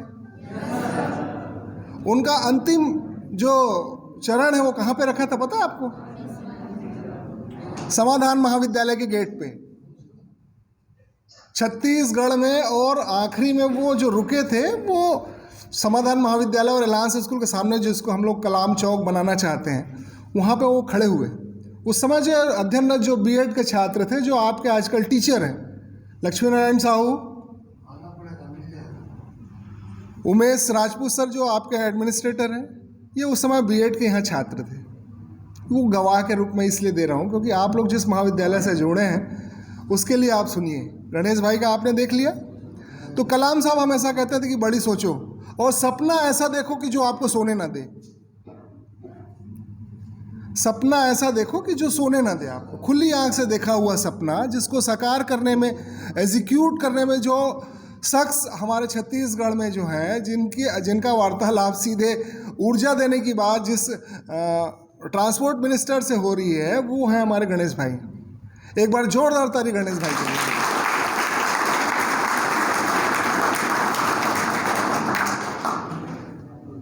आप लोगों को गर्व होना चाहिए कि आप लोग समाधान महाविद्यालय के छात्र हैं। यहाँ का एक एक बंदा, चाहे वो धर्मपाल है ना, जो गेट पे खोलता है, यादव भैया है जो आप लोग को एंट्री देता है, जो दौलत भी आप लोगों के लिए यहाँ पार्किंग की और हरियाली की व्यवस्था करते हैं, वो लोग भी इतने अनुभवी आदमी हैं जो अपने पूरे जीवन के सार को यहाँ दे रहे हैं। पढ़ाई जो रेगुलर स्टूडेंट है, हमारे टीचर कैसे पढ़ा रहे हैं, इसका तो आभास आप लोग को होगा ही। और इसका परिणाम है कि यूनिवर्सिटी का रिजल्ट बोल रहा है, काम बोल रहा है। खैर, फिलहाल मुझे जिस चीज़ के लिए बुलाया गया है उसके मैं पूर्ण करूं। हम फिर मिलेंगे, बहुत अच्छे से मिलेंगे। आज किसानों को जो अन्नदाता हैं वो शराबदाता ना बने, इसलिए एक आप लोगों के सामने प्रपोजल है कि आप ऊर्जादाता बने और बैम्बू की खेती जो है। और आपको बता दूं, आप देखिएगा, सब लोग देखिए, राइट साइड में देखिए, इस खिड़की के पीछे, खिड़की खोलो। आज से 8-7 साल पहले जो गणेश भाई ने यहाँ बैम्बू लगाया था, उसकी हाइट देखिए आप, और उसका ग्रोथ देखिए। वो एक पौधा था, वो कितना पौधा हो गया। वहाँ हम लोग पानी डालने नहीं जाते, वो हमारे घेरे से बाहर है। तो वाकई में प्रकृति ने हम सबको ऐसे संवारा है, ऐसा संस्कार है। हम अपने आप को पहचानें और प्रकृति को ध्यान से देखें। जो जैसा है उसको अगर अपन वैसा देखना शुरू कर देंगे तो निश्चित तौर पे इस धरती स्वर्ग हो जाएगी। साथ में ही एक शायद मुझे भी एक अवसर दिए हैं अवधेश भाई ने कि मुझे भी कुछ आप लोग से वार्तालाप करना है। तो मैं धान के कटोरे को, जिस छत्तीसगढ़ को सिल्क का कटोरा, जो आप लोग कपड़ा पहनते हैं, जो सिल्क का कपड़ा कितने लोग जानते हैं? सिल्क से सब वाकिफ है। तो उसमें भी हम लोग एक दिन सेमिनार करेंगे। और छत्तीसगढ़ में खास करके बेमेतरा में बैम्बू और सिल्क, ये दोनों प्रोडक्ट हम लोग बेसिकली किसानों के लिए लाए हैं। इससे किसानों की आय बहुत अधिक रहेगी। जो अभी धान जो उत्पादन कर रहे हैं उससे 4 से 5 गुना ज़्यादा आय मिलेगी उनको। बशर्ते यही है, विज़न बदलिए। अगर आप नज़रिया बदलेंगे तो नज़ारा बदल जाएगा। इन्हीं भावनाओं के साथ मैं आप सभी को धन्यवाद देता हूँ, खासकर गणेश भाई को। जय हिंद, जय भारत, जय छत्तीसगढ़। टीचर्स भी आ जाएं, एक मोमेंटो देने के लिए टीचर्स भी आ जाएं।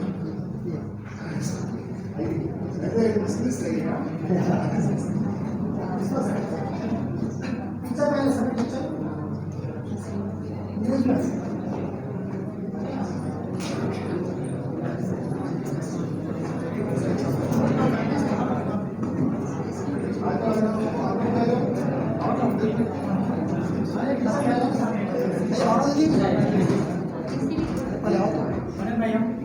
आ जाओ भैया